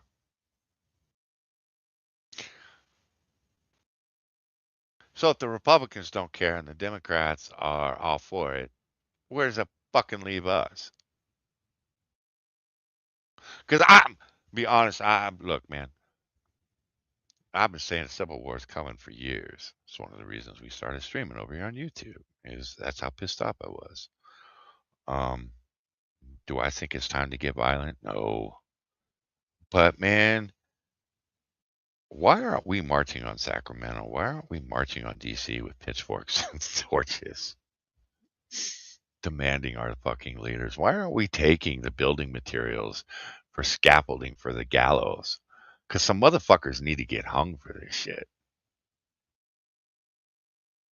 After they've been tried, of course. But no, Republican Party. We have a president. That's it, really. Donald Trump, man. If Donald Trump wasn't in office, do you think any of you motherfuckers would have heard about this if it weren't for people like Donald Trump or me or Monkey or, bigger streamers that are talking about the fucking steal that's going on?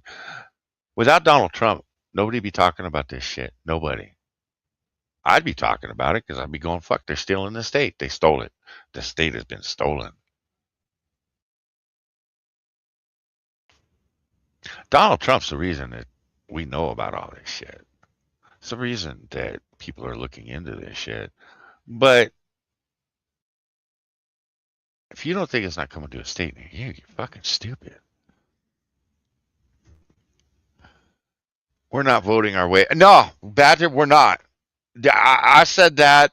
I said that yesterday on X. We can't. I think it would be an impossibility for California to vote our way out of this shit. I think it's getting to the point where it's going to be damn hard for the country federally to vote its way out of it. Now, what I saw in Texas and what was it?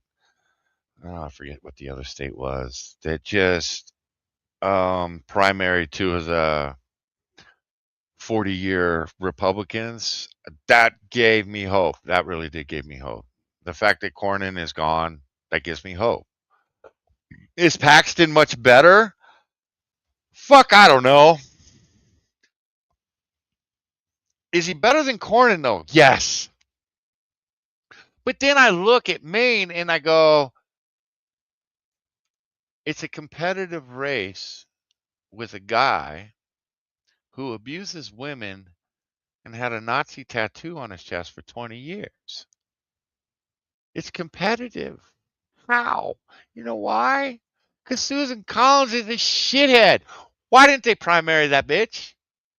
She has been a thorn in the side of this country for 15 motherfucking years. And the older she gets, the more pathetic she gets. Why wasn't she primaried like Cornyn? Again, if you all think you can vote your way out of this, you're crazy. I just watched Virginia fall hard to the Democrats last year. I watched a little girl from Twitchy that I absolutely adore, and the only reason I give a fuck about Virginia politics is because of her. Fell in love with with Winsome Sears. She's an absolute monster. Would love to have her here in California running for something. She is an absolute powerhouse. Ex-Marine. But I watched Virginia fall last year. And I watched them get through one of the most fucked up voting maps I've ever seen. Luckily, the Virginia Supreme Court slapped that shit down. But there's no reason the Democrats should have taken Virginia. None. Virginia was a pretty happy state, other than Donald Trump being in the White House. Pretty happy state. Governor Youngkin run a pretty tight ship there for 8 years. I watched people of Virginia miserable 10 years ago, happy as hell the last few years. But I watched the Democrats absolutely decimate the Republicans in that state. And the Republicans allowed it. Not the candidates. Candidates did everything they could possibly do. to win. They were out there. They weren't nasty about it. They weren't, but they were out there. They fought their fucking asses off. You have a guy that said he wanted to watch the children of dead Republicans cry as their parents lay dying. That's the AG, Attorney General. You had a governor, candidate for governor, who is an absolute, she's one of the most corrupt human beings I've been exposed to. She's ex-CIA. But what they've done to Virginia we're not even 6 months in, they've done to Virginia, they've rolled back just about everything that Youngkin did.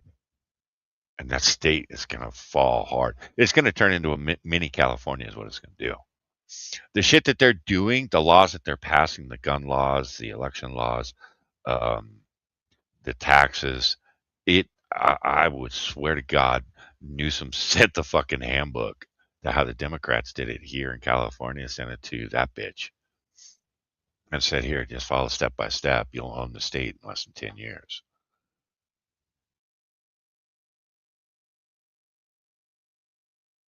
But Virginia, if you look at their districting map, it's 5-4 map for fuck's sake.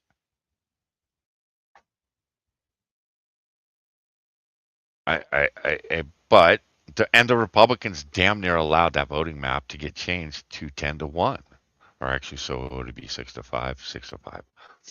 They damn near allowed that map to be changed 10-1 because they refused to campaign. They refused to throw any money at Virginia. They refused to get behind that fucking spitfire of a governor candidate. She's an absolute powerhouse. He is an absolute powerhouse. Intelligent, tough as fucking nails. The Republicans did nothing to support her. You know what the Democrats did? They sent every heavy-hitting political figure they have in the party to Virginia. Every single. Obama showed up. Harris showed up. Pelosi. You had Hakeem Jeffries campaigning for the fucking districting map. They sent every heavy hitter they had.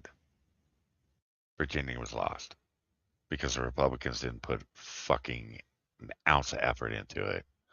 The only effort that I saw from the Republican Party was from the President of the United States, and I think it was on Election Day, endorsing the candidate for governor. That was it. And saying that the districting map was shit. Same thing happened here in California with our redistricting map. Difference between California and Virginia is California has a corrupt governor or has a corrupt court. They can pass shit through. Apparently, Virginia's Supreme Court isn't that corrupt yet.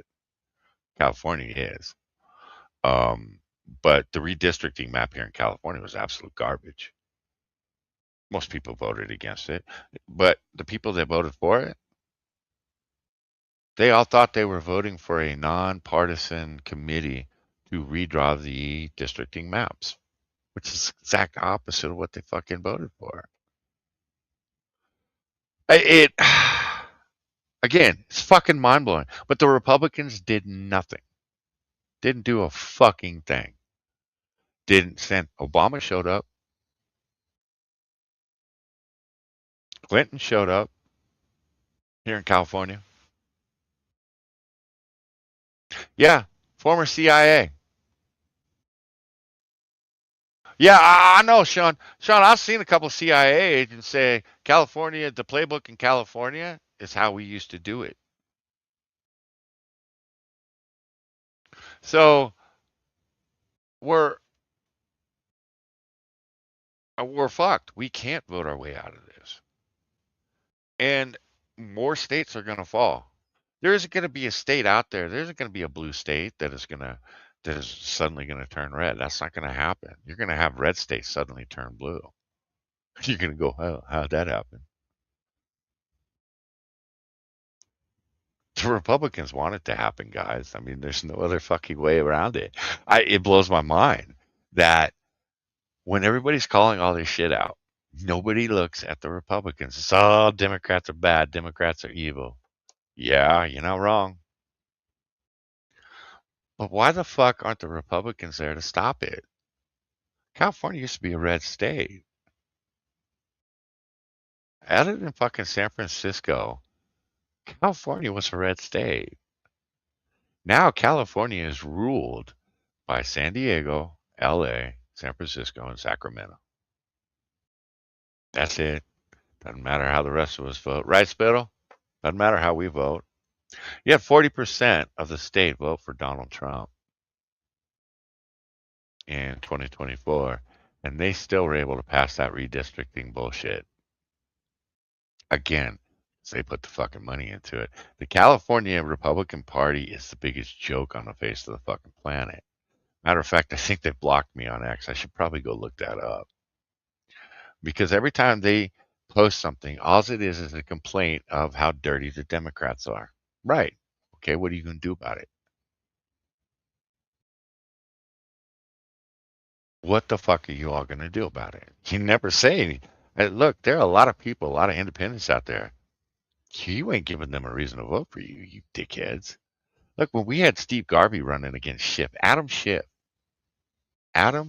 fucking Schiff, one of the most corrupt politicians in D.C., has been for over 10 years. The Republican Party put absolutely nothing behind Steve Garvey, an LA hero and a San Diego hero. Adam Schiff won because California Republicans and the fucking GOP didn't do shit. They had a chance to take a Senate seat here in California. They didn't put a fucking dime behind that man. I saw ad after ad after ad on YouTube for Adam Schiff. Saw ad after ad after ad for that fucking redistricting bullshit, Prop 50. Never saw one ad for Steve Garvey. Never saw one ad to vote no against the redistricting here in California. So if you think the Republicans are going to save you, you're wrong. You're fucking wrong.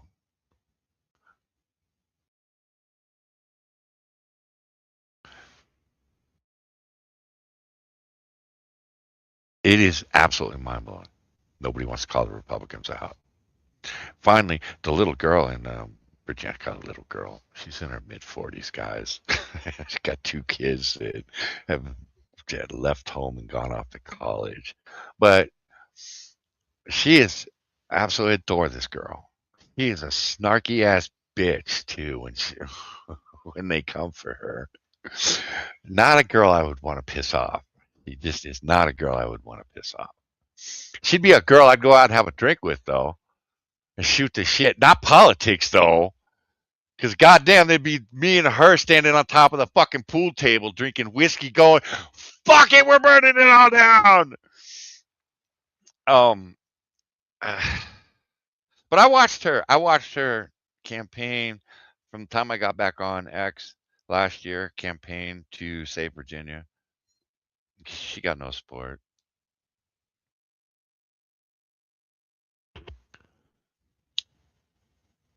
Well, that may be the only plan that will work, Sean. Sean, that may be the only plan that'll work to save the country. As we start staking these motherfuckers. We'll stake a few Democrats, we'll stake a few Republicans. I'll bet the rest fall in line after that. Jesus Christ. And I hate being this angry and I hate being this upset and I hate being, because here's the thing.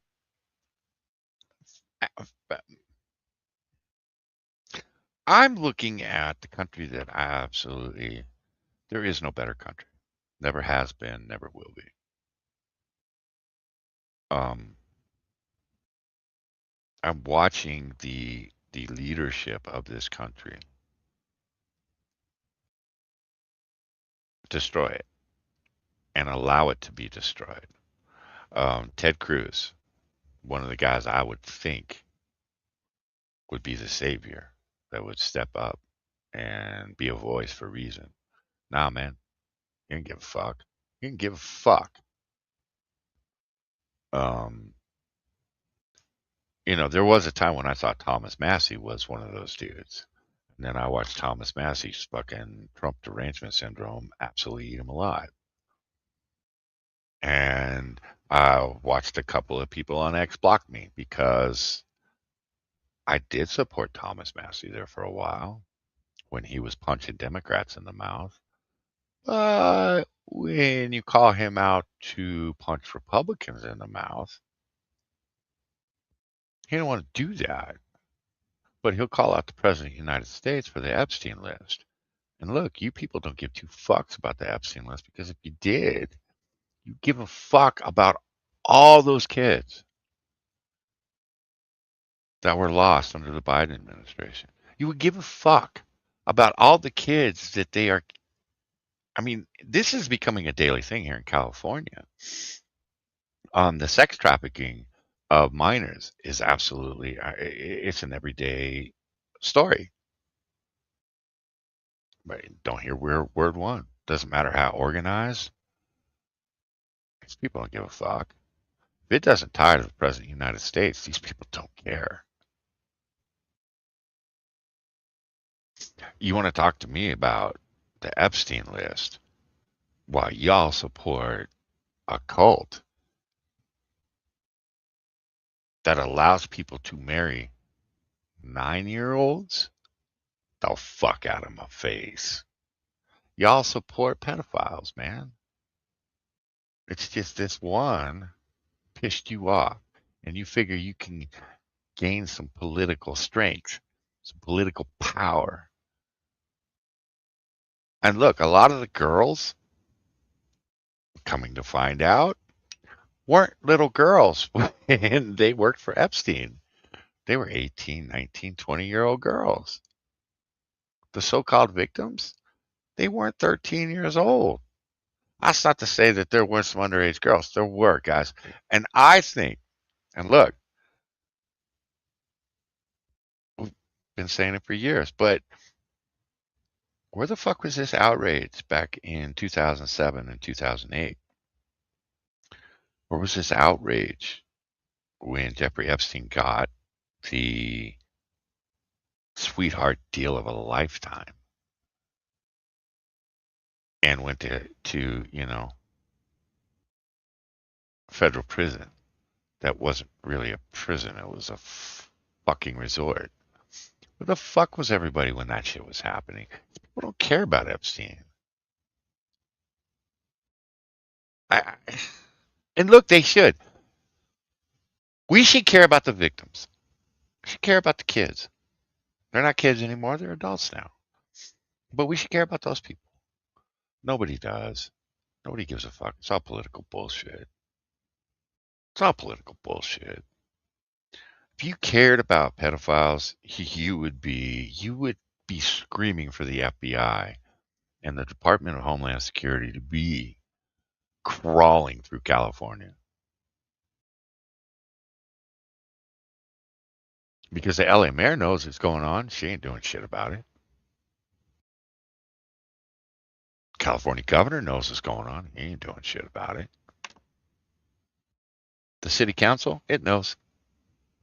Matter of fact, the AG knows about it. And the AG is doing everything he can to protect some of these sex traffickers here in California. It's prevented the San Diego Sheriff's Department from investigating. The politicians are protecting these people.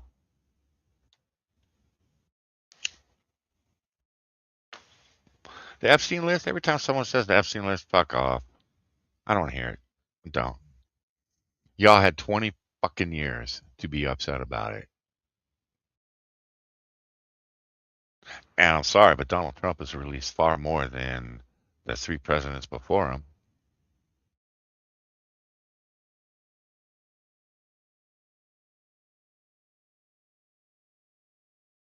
Nobody seems to give a fuck about that. Again, Donald Trump's the only motherfucker on the Epstein list that kicked Epstein out of his resort. Bill Clinton didn't kick him out. We can go through all the fucking names of all the fucking people. Nobody kicked him out. Stop it. But Donald Trump's the evil one. Well, his name's in the Epstein file more times than anybody. Yeah, and I would expect that from a government that has been investigating the motherfucker for 15 fucking years. And the fact that 15 years you've been investigating Donald Trump and Jeffrey Epstein situation and you still can't bring anything to the public that says Donald Trump is a fucking pedophile. But we're supposed to make that connection because you say so. Well, God help us. Because if we're going to play by those rules, then we need to fucking. Then Bill Clinton needs to be strung up. Because I've seen pictures of Bill Clinton in a fucking jacuzzi with a very young girl. So if we're going to play by your fucking rules, we need to start stringing some motherfuckers up. Prince Andrew, yeah, he's next. Stop it. Just stop it.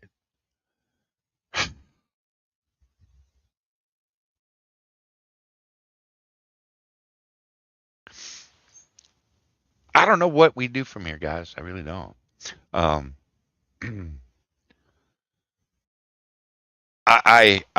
am looking at here in California, and I keep hearing the acting AG for the Department of Justice here in California talking about, oh, we have a number of investigations open.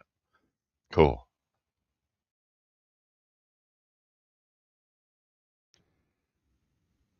Here's the problem.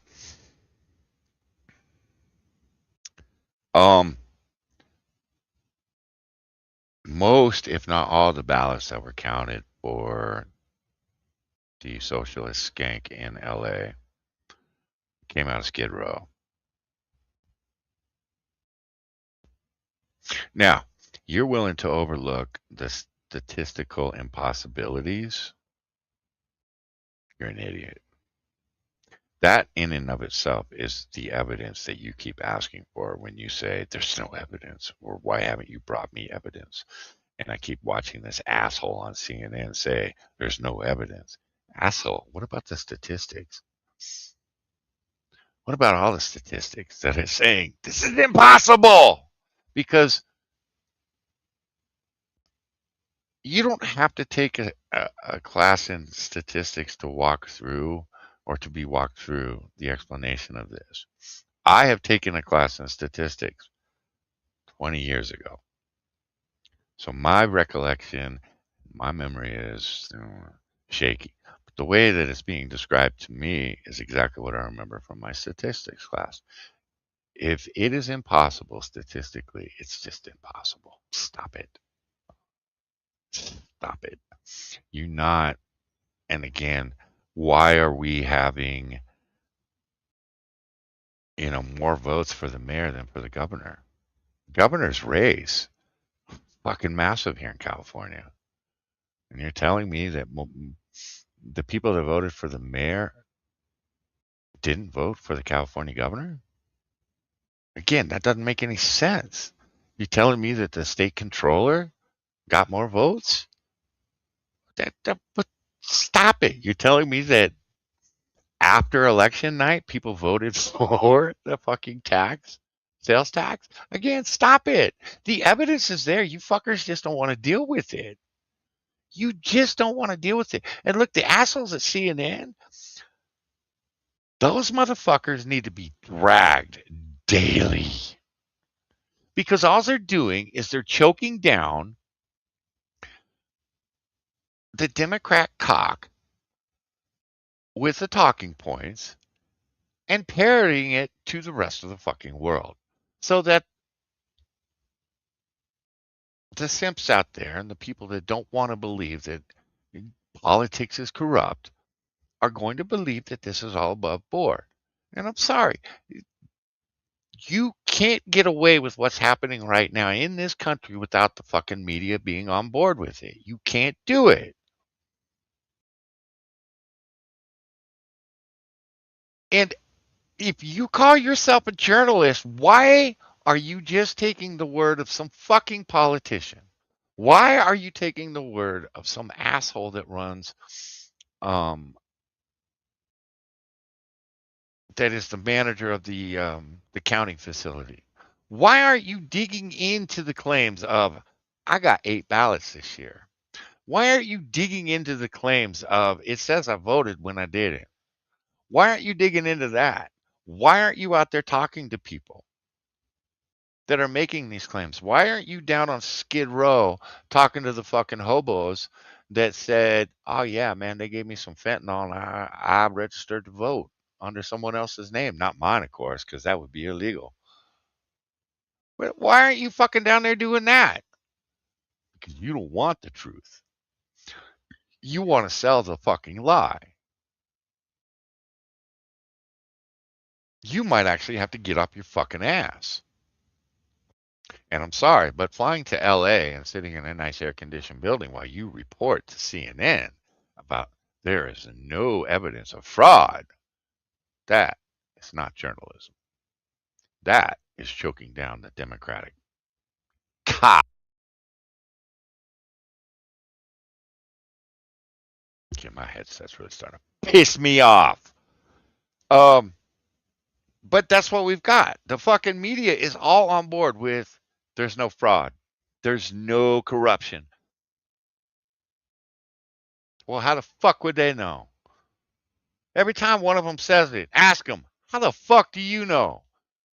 Did you actually go investigate anything? Or are you just parroting what the motherfuckers told you? Because that's what they're doing. I got motherfuckers. This asshole from CNN. Man, go drag this motherfucker. I don't usually do this, but go drag this motherfucker. I hate this motherfucker. And I just found out who he is. I'm like, dude, been on this planet 55 years. Had no clue you existed till the California elections. And now you can eat my entire asshole. Where is this motherfucker at? No, not you. Oh, I got a monkey video for you guys here. Actually, it's not a monkey video, it's a gorilla video. Cuomo's another one. This fucking douchebag. Jesus Christ. I swear my blood pressure has probably gone up 20 points because of this election. All right. Now pay attention to this douchebag on the right.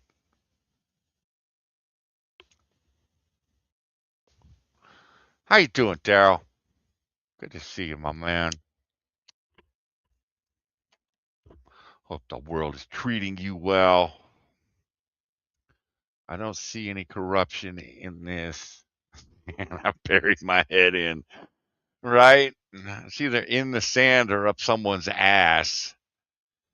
So this douchebag, this guy's all over X today. He's talking to, of course, Anderson Cooper here. He's talking to the White House correspondent, the little Joker girl that's got the Joker smile that Trump just absolutely eviscerates on a weekly basis, talking to her. And he keeps saying the same shit. And then he posts the same goddamn shit on X. You're telling me this motherfucker went down to Skid Row and looked into all that shit that I just talked about? You telling me he got on the phone and called up the dude in Virginia who's like, yeah, I got 2 ballots. I haven't lived in the state 10 years. One of them's for someone that's never lived in that fucking house, at least not in the last 63 fucking years I've owned it. You telling me he called them? No. I mentioned CNN's projection in the mayor's race, Spencer. And what? Okay, here's another thing. Spencer Pratt had a sizable, I'm talking 7 or 8 point lead on election night.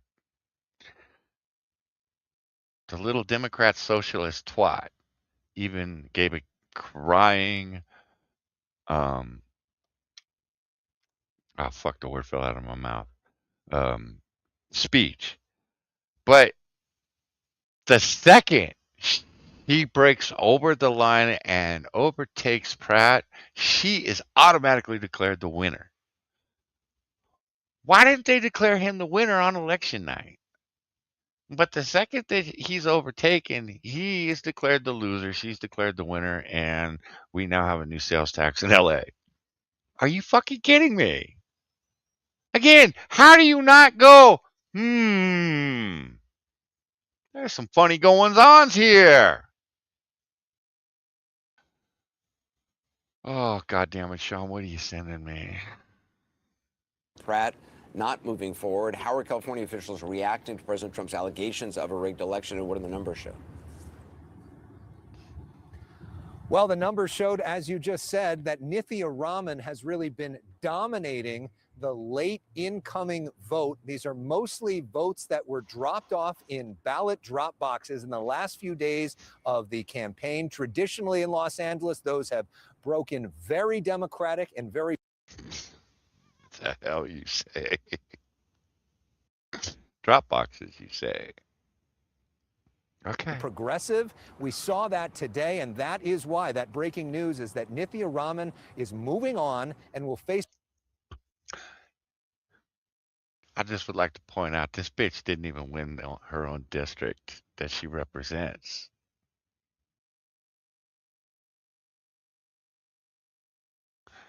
Didn't even win her own fucking district.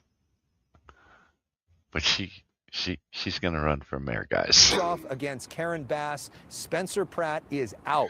Let's look at the new numbers that we just... Again, the new numbers came in yesterday afternoon. Spencer Pratt is out instantly. That in and of itself should fucking tell you something. But hey, according to you guys, there's still tens of thousands of votes out there that need to be counted. Why aren't we calling this? No. We're CNN. got. And in this new dump, we see that Raman really dump excelled ain't wrong. today. She gained... I'm shocked.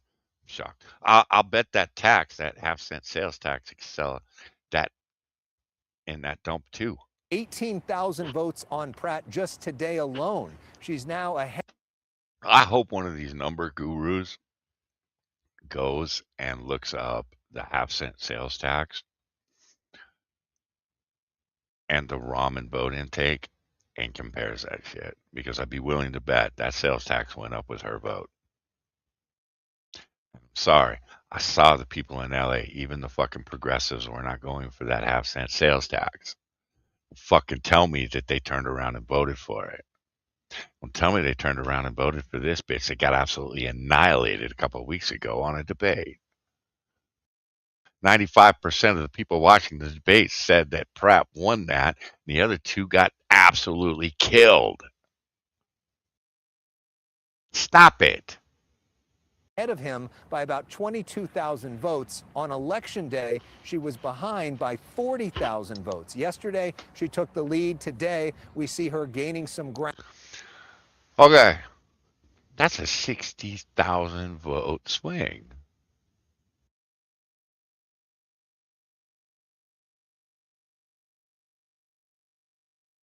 That's a little under 10% of what they have counted right now. And she took 60,000 of that shit.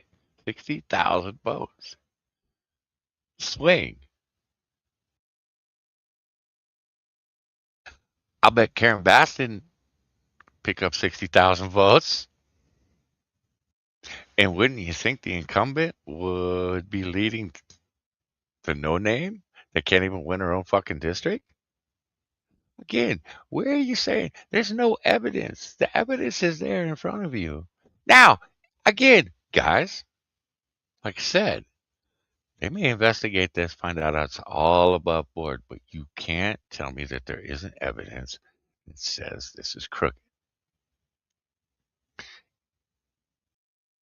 My 13-year-old child who he's looking at the numbers. That's what he's looking at. It's going, it's crooked. Because he's looking at the numbers going, that's not how statistics work. And he should know. He did 3 months of statistics at the end of class or at the end of his school year this year.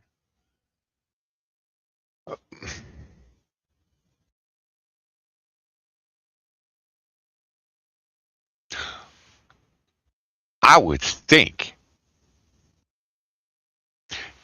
that what we have seen up to this point is enough to warrant a journalist. Not this shitbag, because he's not a journalist. He's a Democrat cock gobbler that parrots Democrat talking points. Okay? That's all he is. He has to go home and gargle because all he's done since he's got to LA is swallow cock. He has to go home and gargle to get that shit out of his mouth because that's all he's done is swallow cock for 5 fucking days. And then gone on CNN and said, there's nothing to see here. It's all crap. It's enough ground that the folks at CNN feel comfortable that she is going to take that spot. Yeah, of course, it was a CNN's similar comfortable. projection in the last few minutes from the Associated Press and the LA Times joining CNN in projecting that Nithya Raman is moving on. This is a dramatic moment, especially for Spencer Pratt, who got so much attention around the country for his race. Now, a couple of things people have pointed out, and I'll point them out too. One, we already talked a little bit about it about Steve Hilton. Steve Hilton still, as of right now, is still the runner-up in the governor's election. So he'll be running against Becerra in November, as of right now. I don't think that'll change because, again, you're talking the entire state, not just one city. The other thing that keeps getting brought up is why would Bass want to run against Raman instead of Pratt when Bass is up 18 points in the polls over Pratt and is actually underwater? I think it's 6 points. She's -6 against Raman in the poll for the mayor race. Well, who the fuck said that? One, that Karen Bass is the one dictating this shit. And two, if Karen Bass is running this, which I absolutely think is possible, not saying it is, I'm just saying it's possible. You honestly want me to believe that Karen Bass wants to run against Spencer Pratt after the 3-month ass kicking he has given her, not just in the city of LA, but in New York and every other fucking place he has flown, to be on the mainstream media to talk shit about this bitch and how fucked up her city is. You're telling me she would rather run against 5 months of absolute ass kicking? Because that's what he did. He absolutely kicked her teeth in every single time you put a microphone in front of his face. He kicked her fucking teeth in.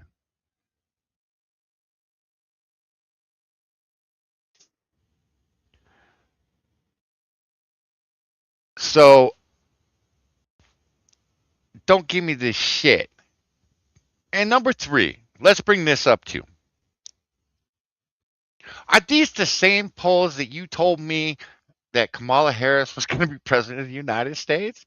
Because you keep bringing up the same goddamn organizations that ran the polls that told me that Kamala Harris was going to be president of the United States. They're the same polls that are telling everybody that Spencer Pratt doesn't have a shot in hell.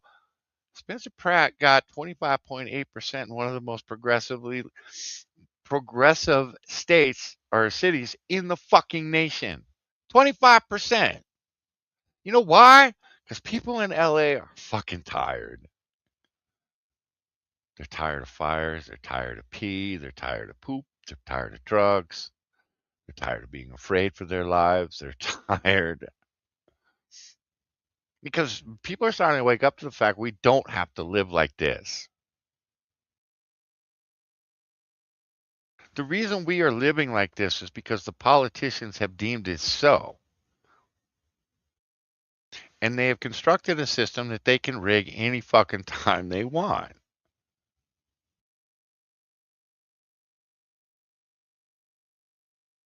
So don't sit there and go, well, the polls say, because that's one of CNN's biggest things right now. We're going to throw polls at them. Yeah, the same polls you threw at me, you know, 2 years ago, told me Kamala Harris is going to be president of the United States. When most of us went, fucking polls, man, they're full of shit.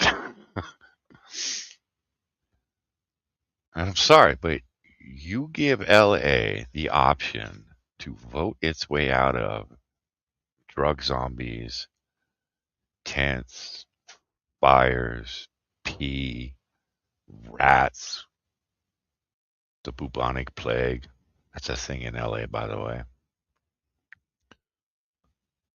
You give LA that option, he most definitely has a chance to win that. And in a poll in the world, the polls are the polls. Has anybody in my chat ever been called up by these motherfuckers? 'Cause I've never been talked to. They never talk to people like me because I'll tell you what I think. Why ain't this asshole down on Skid Row where all these fucking ballots came out of? Talking to people, finding out who they voted for. There are two organizations right now that I know of that are going down to Skid Row in the next week or two, and they're going to start canvassing the fucking and find out who these people voted for. These people that live on the streets. These people who hundreds and thousands of ballots show up at, you know, central locations. They're going to go find out who these people supposedly voted for. Why isn't this asshole down there right now? Why isn't Anderson Cooper asking this asshole? Have you talked to anybody from Skid Row, where all the fucking votes came in from? Have you been to the part that her district where she lost and talked to those people? Because wouldn't you want to find out why the people that are represented by this woman didn't vote for her? And why, well, apparently, another big chunk of the city would vote for her? Isn't that what journalists do?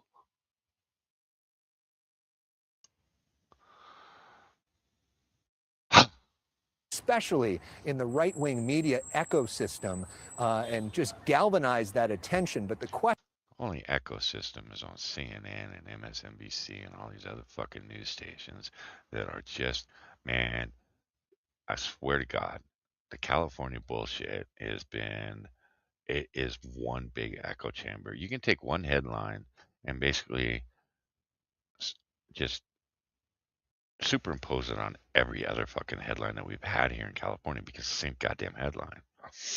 And that headline changed the instant this bitch jumped in front. He was up by 0.2%, and it instantly went to Ramen wins. Ramen will be running for mayor. 0.2%. Fucking headlines changed. This shit doesn't happen without the media's help. None of this shit happens without the media's help. Yeah, Daryl, they're not fucking journalists. They're parrots, man. These motherfuckers. And again, the politicians, Republican and Democrat, the shit that they're pulling right now, they can't get away with it without the fucking media's help. And it's the same shit I ask about the UK and about Europe. How much are you being paid to sell out your own fucking countries? Because that's what you're doing. You're selling out your fucking people. You're sitting here and you're looking at all of this going, nope, it's all above board. And you're reporting it. It's all above board. When you, in fact, don't know whether a state is actually being stolen out from under us. because you won't do the investigation. You're just fucking parroting. You're just choking that cock down, you piece of shit. Are they paying you enough to sell out? Because this shit is eventually going to end up wherever the fuck you live, probably DC or Virginia or New York. It's already in New York, let's be honest. um, but it'll be coming to a state near you, city. And eventually, look, man, these power hungry bastards, people that once they attain what they want, they don't need you anymore. And as we've seen, they usually kill people like you first. So once they achieve total control, you're gone. I am reading The Rise and Fall of the Third Reich again. I read it, I don't know, about 20 years ago. It's got some new information in it. Wife picked it up for me, so I started reading it again. The shit that the Democrat Party is doing right now, it's the exact same thing. I swear to God, they went and read Mein Kampf and went, "Ooh, that's a good idea. Ooh, that's a good idea. Ooh, that's a good idea." And some of them actually sound like the quotes out of Mein Kampf. They actually sound like Hitler. It's fucking mind blowing. And we're the ones that are called the fascists. The fuck out of here. Yeah. And look, Nazi Germany couldn't have happened without the propagandist spittle. And what they've done is they've cornered the market on it. You'll have a 95% media coverage with Democrat talking points. I know I'm not the only one that's seen it, but 5-10 years ago, you had to start asking, do they just send out a flyer and an email to every fucking news organization with the talking points? Because verbatim, they are saying the exact same. Verbatim is the exact same thing, but it's verbatim. Fucking headlines are verbatim in the same fucking order. They don't even reorder the shit. We're going to talk about this first. We're going to talk about this second. We're going to talk about this third. We're going to talk about this fourth. Turn to MSNBC. We're going to talk about this first, this second. It's mind blowing. And I have to give. I have to give. I picked up about, I don't know, 5 or 10 followers here in California. And I have to give them some credit because they used to all be Democrats that have woken up. They've just woken up. They watched whether it was, what they did to Donald Trump over the last 5 years, or they just watched what happened over the last election, and they watched and they were not happy with Kamala Harris being installed as the candidate. They were disgusted with Joe Biden as president of the United States. They were disgusted with what they did with Donald Trump, and they walked the fuck away. They didn't want to be a part of that shit. I have to give them a lot of credit. Because if you guys know as much as I do, you guys are out there as much as I am. You guys see the same shit I see. These motherfuckers, doesn't matter how unrealistic, how far out fucking Pluto some of the shit that they talk about is, they will talk about it as if it's the gospel out of the Bible. This is the truth, and nothing you can say is ever going to change their fucking mind. The shit that's going on in Maine is absolutely mind blowing to me. That candidate, what the fuck's his name?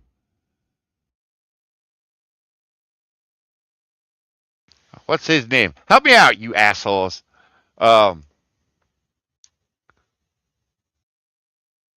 Anyways, a Democrat running with a tattoo on his chest. That douchebag. That guy's candidacy should have been fucking blown out of the water with that tattoo. Then it should have been blown out of the water with all the accusations of how he treats women. Should have just been blown out of the water. any woman that is willing to stand up for him. And I saw AOSC fucking tap dancing today about it. But anybody that doesn't just come right out and condemn that piece of shit, you're part of the fucking problem. You're willing to put politics above people's safety. You're willing to put politics above your self-respect. You're willing to put politics above fucking everything. Why the fuck should we trust you? But here we are. This guy is, yeah, Plattner. I mean, this guy is an absolute nightmare as a candidate. And let's be honest, I've watched a few of his speeches. God, what a scumbag! The guy just oozes scum. I mean, he there is nothing redeeming about him. Nothing. He's one of those that you come up in contact with, and it's like, no, man, I'm not gonna shake your hand. Nah, I don't want the filth on me, because then I got to go home, take a shower for a week, get it off. Because you one scuzzy dude. He's that kind of guy. He's the type of dude that he shows up at a party, I'm leaving the party. Shows up at the barbecue, I'm leaving the barbecue. I don't want anything to do with a guy like that. Mm-mm. No, no, no. No, no, no. Y'all are good with him being here? That's cool. I am not. Democratic Party is willing to sell their soul for power. And again, why you didn't primary Susan Collins beyond me, you fucking retards. Thank you, Daryl. Yeah, that guy. We watched Joe Biden get kicked out as it was at the '88 presidential election because he was caught plagiarizing. Watched Gary Hart, probably one of the most popular candidates I ever saw in the primaries, get absolutely blown out of the primary because he was caught cheating. And just ain't the good old days anymore, man. This guy's been caught cheating. He's been caught with a fucking Nazi tattoo on his chest, and don't tell me it's not. I recognized that the second I saw a picture of it. I've seen that. You know where I've seen it? Old documentary video out of Nazi Germany. And it's not like he got it removed. It's still on his chest. They just covered it up. And don't tell me a motherfucker has it on his chest for 20 fucking years and doesn't know. That's crap. And if you're willing to believe it, wow, you really are stupid. Kind of getting in where Asmongold ain't wrong. We really need to have less people vote. We really do. Because anybody that would vote for that guy is a fucking idiot. We need to go back to having property owners vote, and that's it. I forget what state it is. I just saw that companies are now going to be allowed to vote. Who thought that was a good idea? And who within the company is going to do the voting? It's not like you're hooking it up to the AI machine and, hey, company, who are you voting for? No, it's going to be the asshole at the top fucking voting for the same way he voted for in the election. Why are you letting companies vote? Stop it. That's retarded.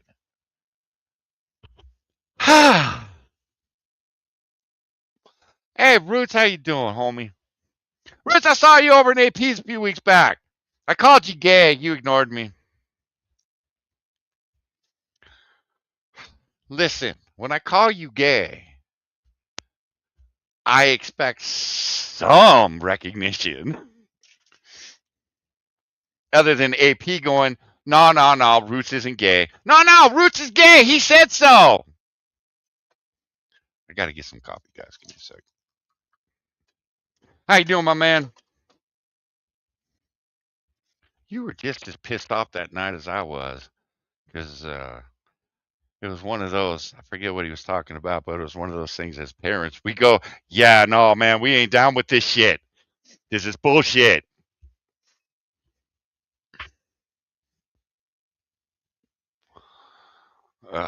Good to see you, my man. You heard AP got married, right?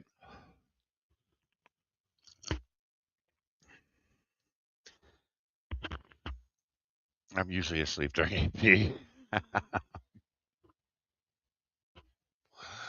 You were in the chat for a good hour or two.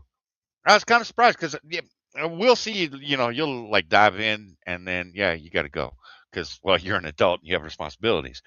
But no, you were there a couple hours. I was surprised. And of course, me, I never chat in that chat. I'm always lurking. I just watch. Because if I talk about everything, I chat every time something pisses me off that AP shows, man. I want to be chatting up a storm and don't need some pissed off asshole from California in the chat. Ah, shit. Okay, there we go.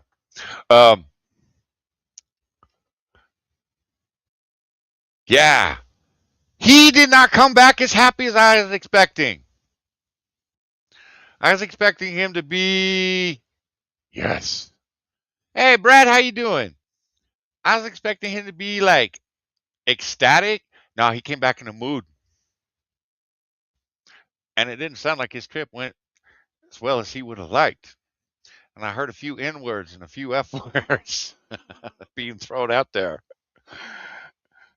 He was not happy with the Canadians, which, let's be honest, is anybody happy with the Canadians?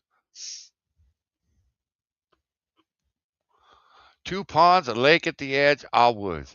I fucking hate you. You dickhead. Indiana, huh? Well, you're getting the Bears. Congratulations. Hey, oh, I see how it is. You leave Chicago for Indiana, and then the Bears leave Chicago for Indiana? Uh-huh. Uh-huh. Uh-huh. Uh-huh. Uh-huh. Still wanting to seduce Becca. Good luck with that, Brad.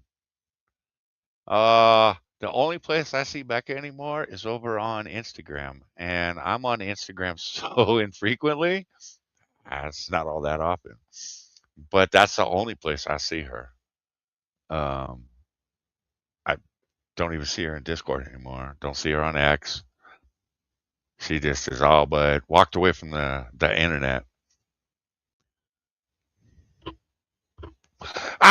Yeah, you can dream.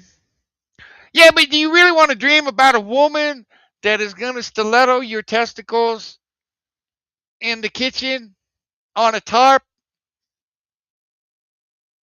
and laugh about it?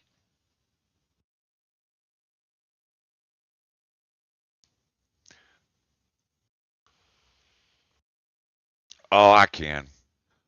I've been reading that shit. I've been reading, and it seemed to me like Bears ownership wanted to stay in Chicago, but Chicago and Illinois did everything they could possibly do to get the fucking Bears out, or to basically, turn them off. I read a write up someone did. Basically, went over the last 5 years of negotiations that Chicago and Illinois did with the Bears, and the Bears seemed to be pretty fucking reasonable and seemed to be willing to play ball with Chicago and willing to pay a little bit extra to stay. And Chicago just kept asking for more, and they kept asking for the quick buck. And Chicago or the Bears finally went, "Yeah, we're done. Yeah, we're out." Well, right on, Roots. I'm happy to hear it.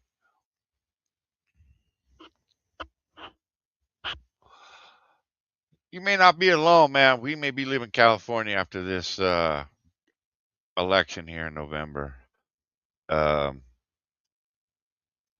and with the way the election results are coming in from the primary, it almost looks like it's guaranteed we're going to be picking up and moving because I don't think they're going to allow another Republican to be governor of this state. And without that, this state is fucking, well, this state is already boned, let's be honest.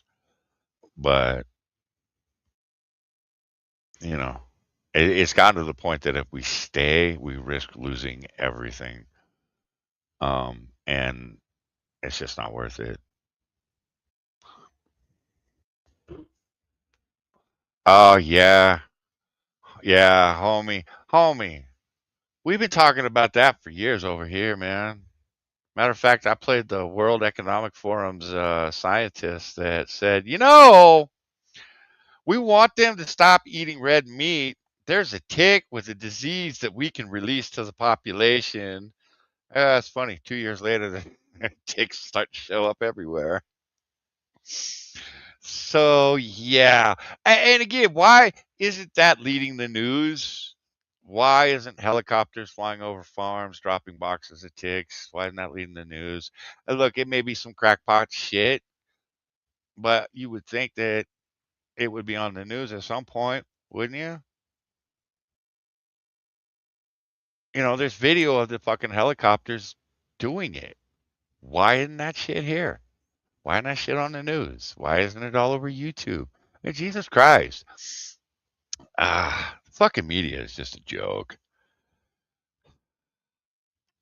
All right, I think I'm gonna get out of here, guys. I'm worn out. I think I need to go game. I don't know what else to say. We can sit here and keep beating this fucking thing with California, but I don't think it's going to be any good. All it's doing is pissing me off, and I don't think it's going to do you guys any good because none of you are in California except for Spittle. But what I do want you to be aware of is, as California goes, the nation goes. Again, they want what is happening here in California to happen in every single fucking state. It's not. This is not a one-off. Look at Oregon. Look what's happened to Oregon. Look what has happened to Washington. You know, the majority of Oregon is red. They want us to cede to, what was it, Idaho, because they're tired of being ruled by Portland. And again, no voter ID, no verification, no nothing. Who owns Oregon? Democrats. Who owns Washington? Democrats. Who owns Colorado? Democrats. This shit spread. If you told me Nevada was going to go blue, I'd have laughed at you 10 years ago. If you told me Arizona's going to go blue, I'd have laughed at you 10 years ago. Hell, I'd have laughed at you 5 years ago.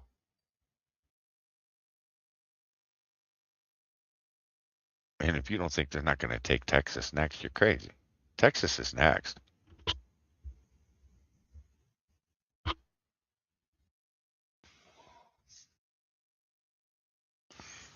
I heard about, was it Ethan Ralph?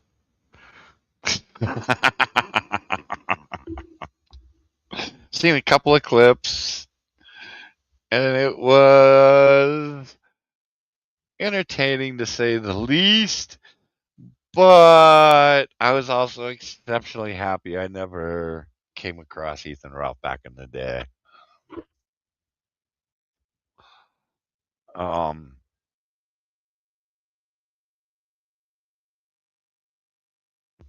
I wasn't. I took a few months off during the Bloodsport days of Ethan Ralph and Medicare and Tonka Saw and all those assholes. Came back, Jarbo had fallen. I forget some of the. Oh, Dad, Tonka Saw had fallen. The Worski shit. I was around when Worski got caught with the gun, waving the gun around. That's kind of about when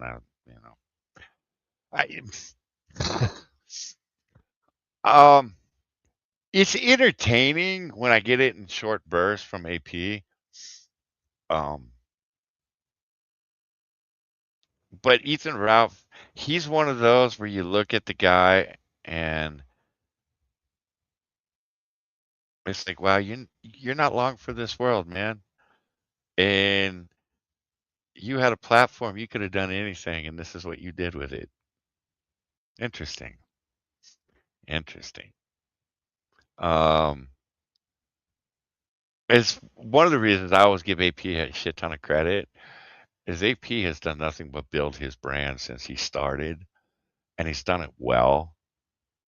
And he's had some low points. I mean, fuck, I was watching the stream where he actually had a heart attack on stream. Had to reach out to my raid. I'm like, AP still alive, man? Because we hadn't heard from AP in a few days after that stream. And I look at people like Gasly, and I look at people like Ethan Ralph, and I look at quite a few of the people from 2014, 2016 that have just absolutely imploded. Uh, you look at Ghastly. Ghastly's probably one of the funniest ones to me because he had everything, and he still has a lot of loyal followers. But because of his arrogance and his narcissism, he fucked it up. He fucked it up. Um, yeah, AP man, he has some high points, some low points, but he worked through every single one of them, and you always respected the man when he came out the other side. So, and he's always made me laugh because he's always said, "Well, I'm not this political figure, and I'm not into politics, and I'm not this, and I'm not that." And it's like that's bullshit, dude. You've been a political figure since I've been watching you stream. You got more political when you realized that it might affect your kid, and then you got real serious about it. So, and again, that tells me he's just a good dad. He gives a fuck. You look at some of these other people that got kids. They fuck, man. They run out on their fucking wives, run out on their kids, don't pay child support, run to fucking Mexico, run to Canada.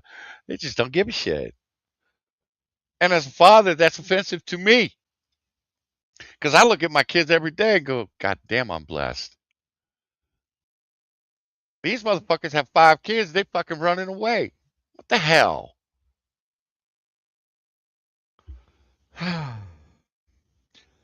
Gassy raised money to make the same pitch for cartoons 5 times that I saw myself.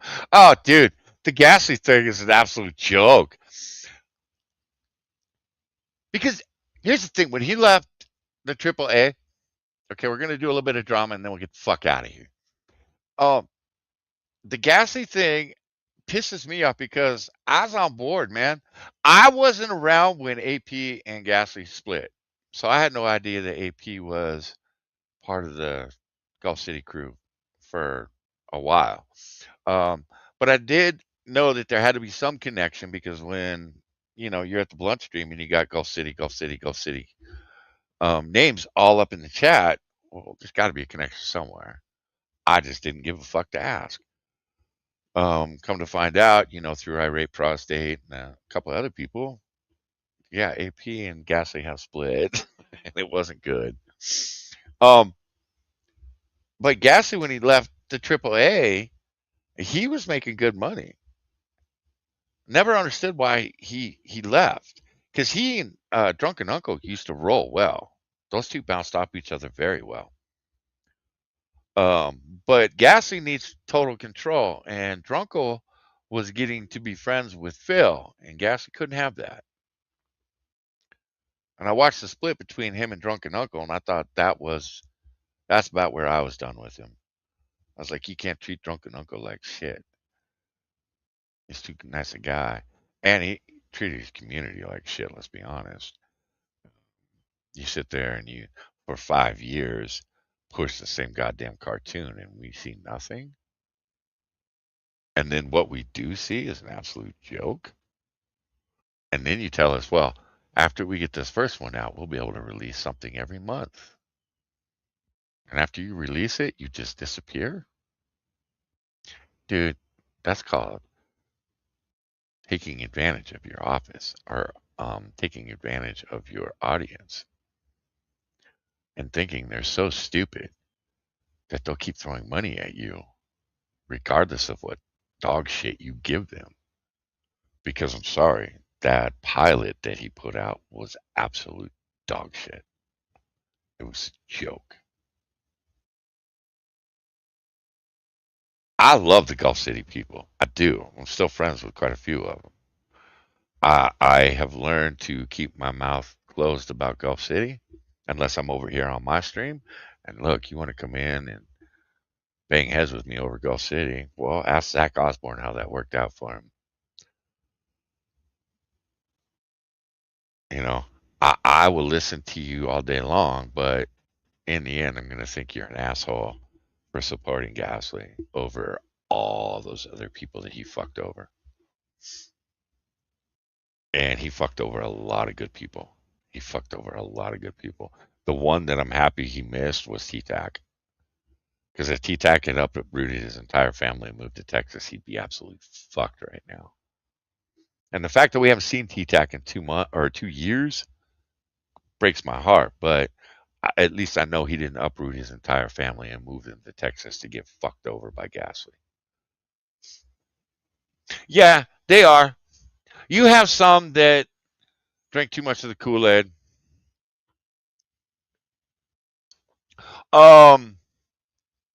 Really, he's been because AP blocked him and didn't apologize for it and told Zach to go fuck himself.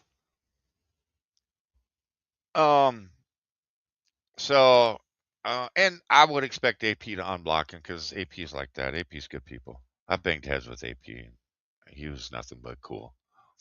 After everything was said and done, the money was so good he got too confident. The money wouldn't stop. Yeah, exactly. He changed his. Yeah, I saw he changed his Twitch name. I actually clicked on it and I'm like, who the fuck is this? I don't remember following this asshole. Oh, it's you. Oh, shit. I go in and I ask Moo, what the fuck? He goes, he changed his name, man. Because Moo's still in the Discord. So, Zach, I think what happened with Zach is Zach got drunk and probably went over and just banged on AP one too many fucking times. Because let's be honest, that's Zach's MO. Zach is too drunk. He just,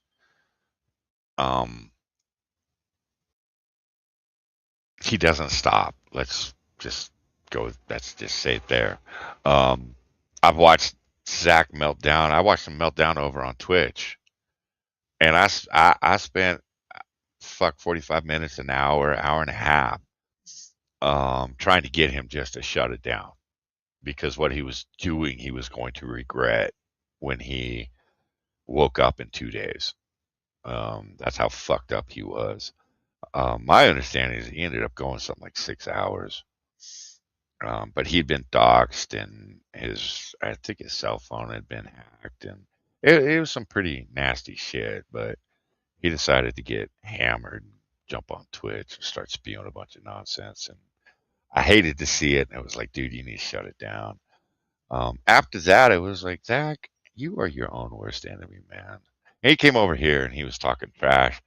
It's funny. I got back on X last year, and someone posted a few things, quote tweeting someone that I couldn't see, and I'm like, who the fuck can I see? So I fucking did I ask Moo? No, someone screenshotted it for me, sent it to me, and I went, oh, son of a bitch. So I typed in Zach's name. You have been blocked. Like, oh, Zach blocked me. Oh, fuck. Well, okay then. Cool. I didn't really catch you up, Brad. It's just all the shit that I have watched over the years. That's the thing. One of the things when you stream, you have a lot of people that want you to get involved in a lot of shit. And I commend the people that don't. Now, AP can make a career out of getting involved in other people's shit because he does it well and he knows how to do it. He knows how the game is played. But then there are people like me and Becca and Monkey and Lady. We don't want involved in any of this shit. We will sit and watch from the sidelines. We will sit and have our opinions, but we don't want to get involved. It's like, wow, he really went there. He asked for $10,000 from 22 people for a fucking truck. Unbelievable. Who does that? And yeah, Lady, it's the same shit. Yeah, right? Yeah, exactly, Mason. No opinion. I got no opinion on any of this shit. The only time I had an opinion was, and this is why I loved Irate Prostate so much, is Irate Prostate absolutely adored AP. Absolutely adored AP. But he also knew I was part of Gulf City. And he would talk to me. He was like, "So, did you catch AP's show last night?" I'm like, "You know I did." And he's like, "Yeah, just checking." And he's like, "Did you catch Gulf City Saturday night?" And I said, "You fucking know I did. You were there." He's like, "Yeah, yeah." And then he'd leave. And I was like, "God damn you, irate, you dickhead." Then I'd have these other people come in and they're like, "You need to take a stand. You need to pick one side." One side of what? AP or Gasly? Well, you can fuck all the way off and get involved in it. Ain't my problem. I wasn't there when it happened. I wasn't in the middle of it. I ain't gonna get in the middle of it now. I enjoy both streams. Leave it at that. Eventually rolled around to where Irate knew I would end up, which was, goddamn, Gasly's a fucking weaselly piece of shit. God damn, AP has done a fantastic job over the last 8 years of building his fucking brand. He fucking knew where I was going to end up the whole time, the dumb bastard, but he didn't say anything. He should have just gone, "Look, John, I know how it's going to play out. Here's what's going to happen over the next 3 years. This is where you're going to get pissed off, and this is where you're going to tell Gasly to go fuck himself." But that's not what happened. Then Irate died on me, bastard. So, yeah, watching the internet drama is always mind blowing. Lady and I, it's funny. Lady and I were part of the same community, but didn't hang out, didn't talk, didn't do shit. We talk a little bit about it now, and it's like, yeah, you had the same opinion I did. It's all crap. Moving on. But again, I met Jester through Sinatra, Drunko. I met Jester, fuck, I think even before AAA. You know, Gulf City. Um, if fuck, I can go down the list of names. Fuck you, Brad. I see you over in APs every once in a while. I'm always lurking, man. I see you. I see you. Just like I saw Roots that night, you son of a bitch. After I did that interview with that rate, we became friends and talked horror movies every weekend. It lasted a few months before it passed. Yeah, Roots, I'm always gonna be pissed at him for dying on us.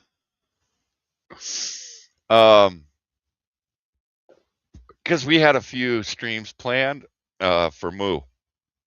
Because Moo used to didn't piss Irate off. Nothing pissed Irate off. But Irate would come to me and go, "What kind of a father are you? How could you raise your son like this?" And it's like, excuse me? What? Um, because Irate would join us on No Opinion every night that we streamed. So I was like, Irate, I feel like we should put your name in the credits. And he's like, "Nah, man, I'm good." But it was usually on Sunday nights after he would do one of his interviews, he'd be wiped out. And he'd go take a nap and then he'd come join us on No Opinion. And Moo absolutely loved him, adored Irate. But we would get talking about, like, I remember we were talking about the Blues Brothers movie. And Moo goes, "Never seen it." I thought Irate was gonna fucking pull out the nails and nail me to the cross right there.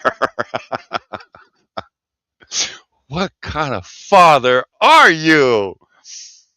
You mention a band. Mugo, never heard of him. Johnny? Yeah. Well, I haven't got. And it's like, what kind of father are you? Homie, he hasn't heard of one band. So Irate and I had we were gonna do a movie stream, television stream, and a music stream with Moo. We were just gonna expose him to all the shit that kids should be exposed to growing up. That's it. You know, Blues Brothers, Porky's, Animal House, all the good movies. Fucking he hadn't seen Blazing Saddles. That was the one I thought Irate's head was going to explode.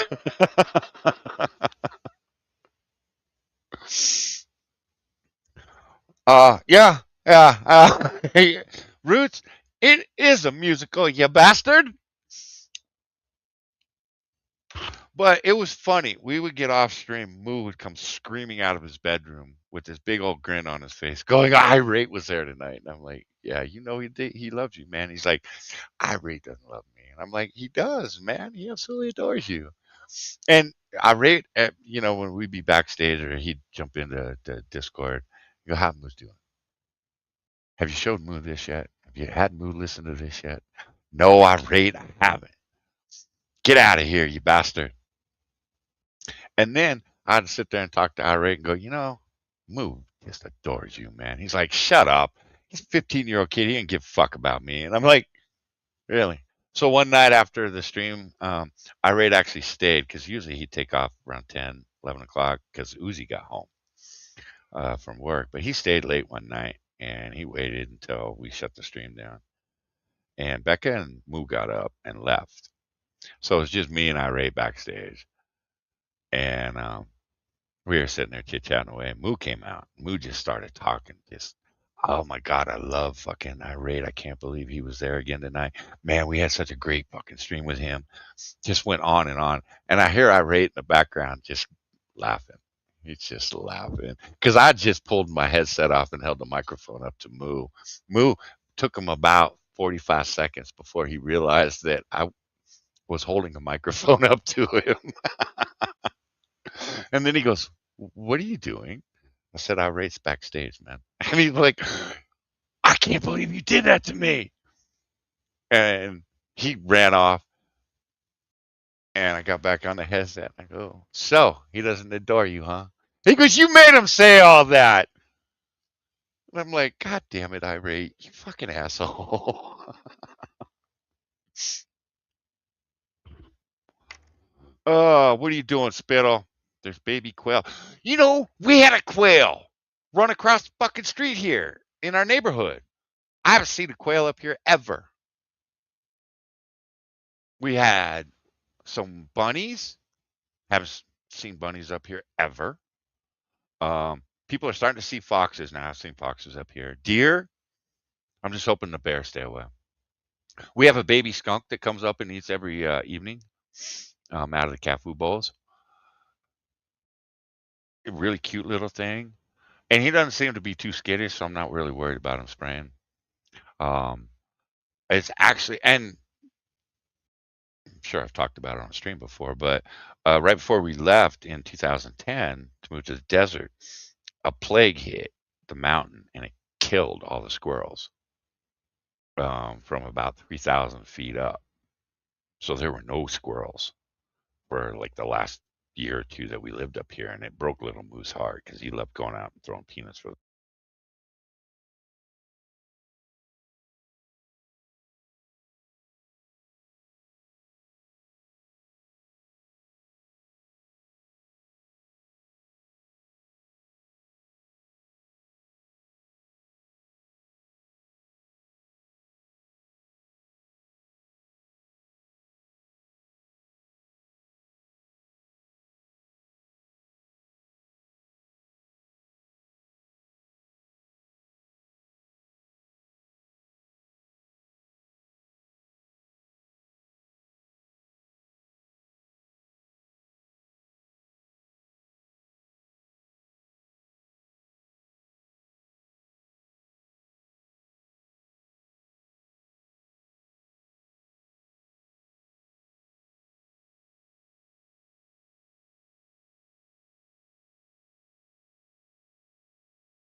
Gap, you'll find this rare Padam Padam Punk remix, or the disc.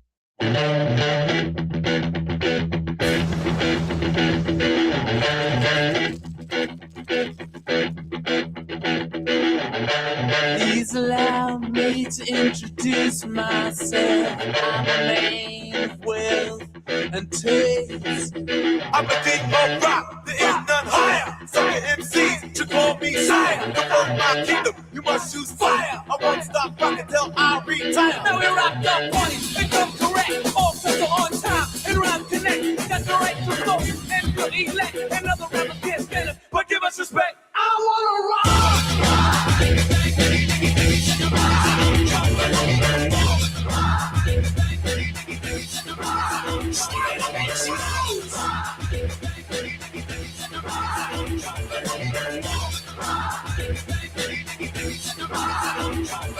Beginning back in 1955, man didn't know about a rock and roll show. No that guy. White man had the schmaltz, white man had the blues. No one knew what they was going to do, but Tchaikovsky had the blues. Oh, let me rock. You know what I want. I love rock and roll. Put all the time in the jukebox, baby.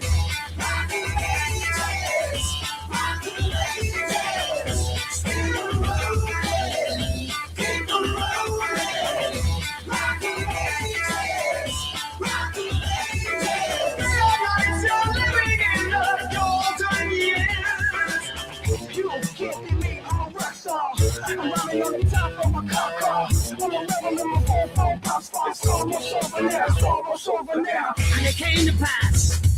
The rock and roll was born. Now across the land, every rock and band was going up a stone.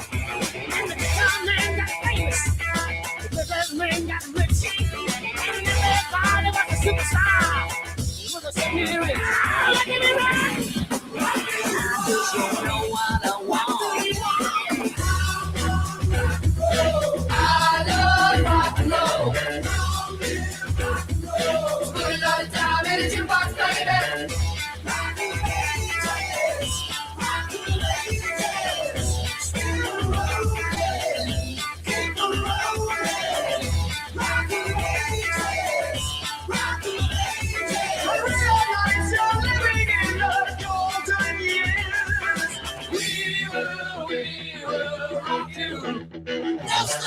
We will rock you. No sleep till. Riders on the storm.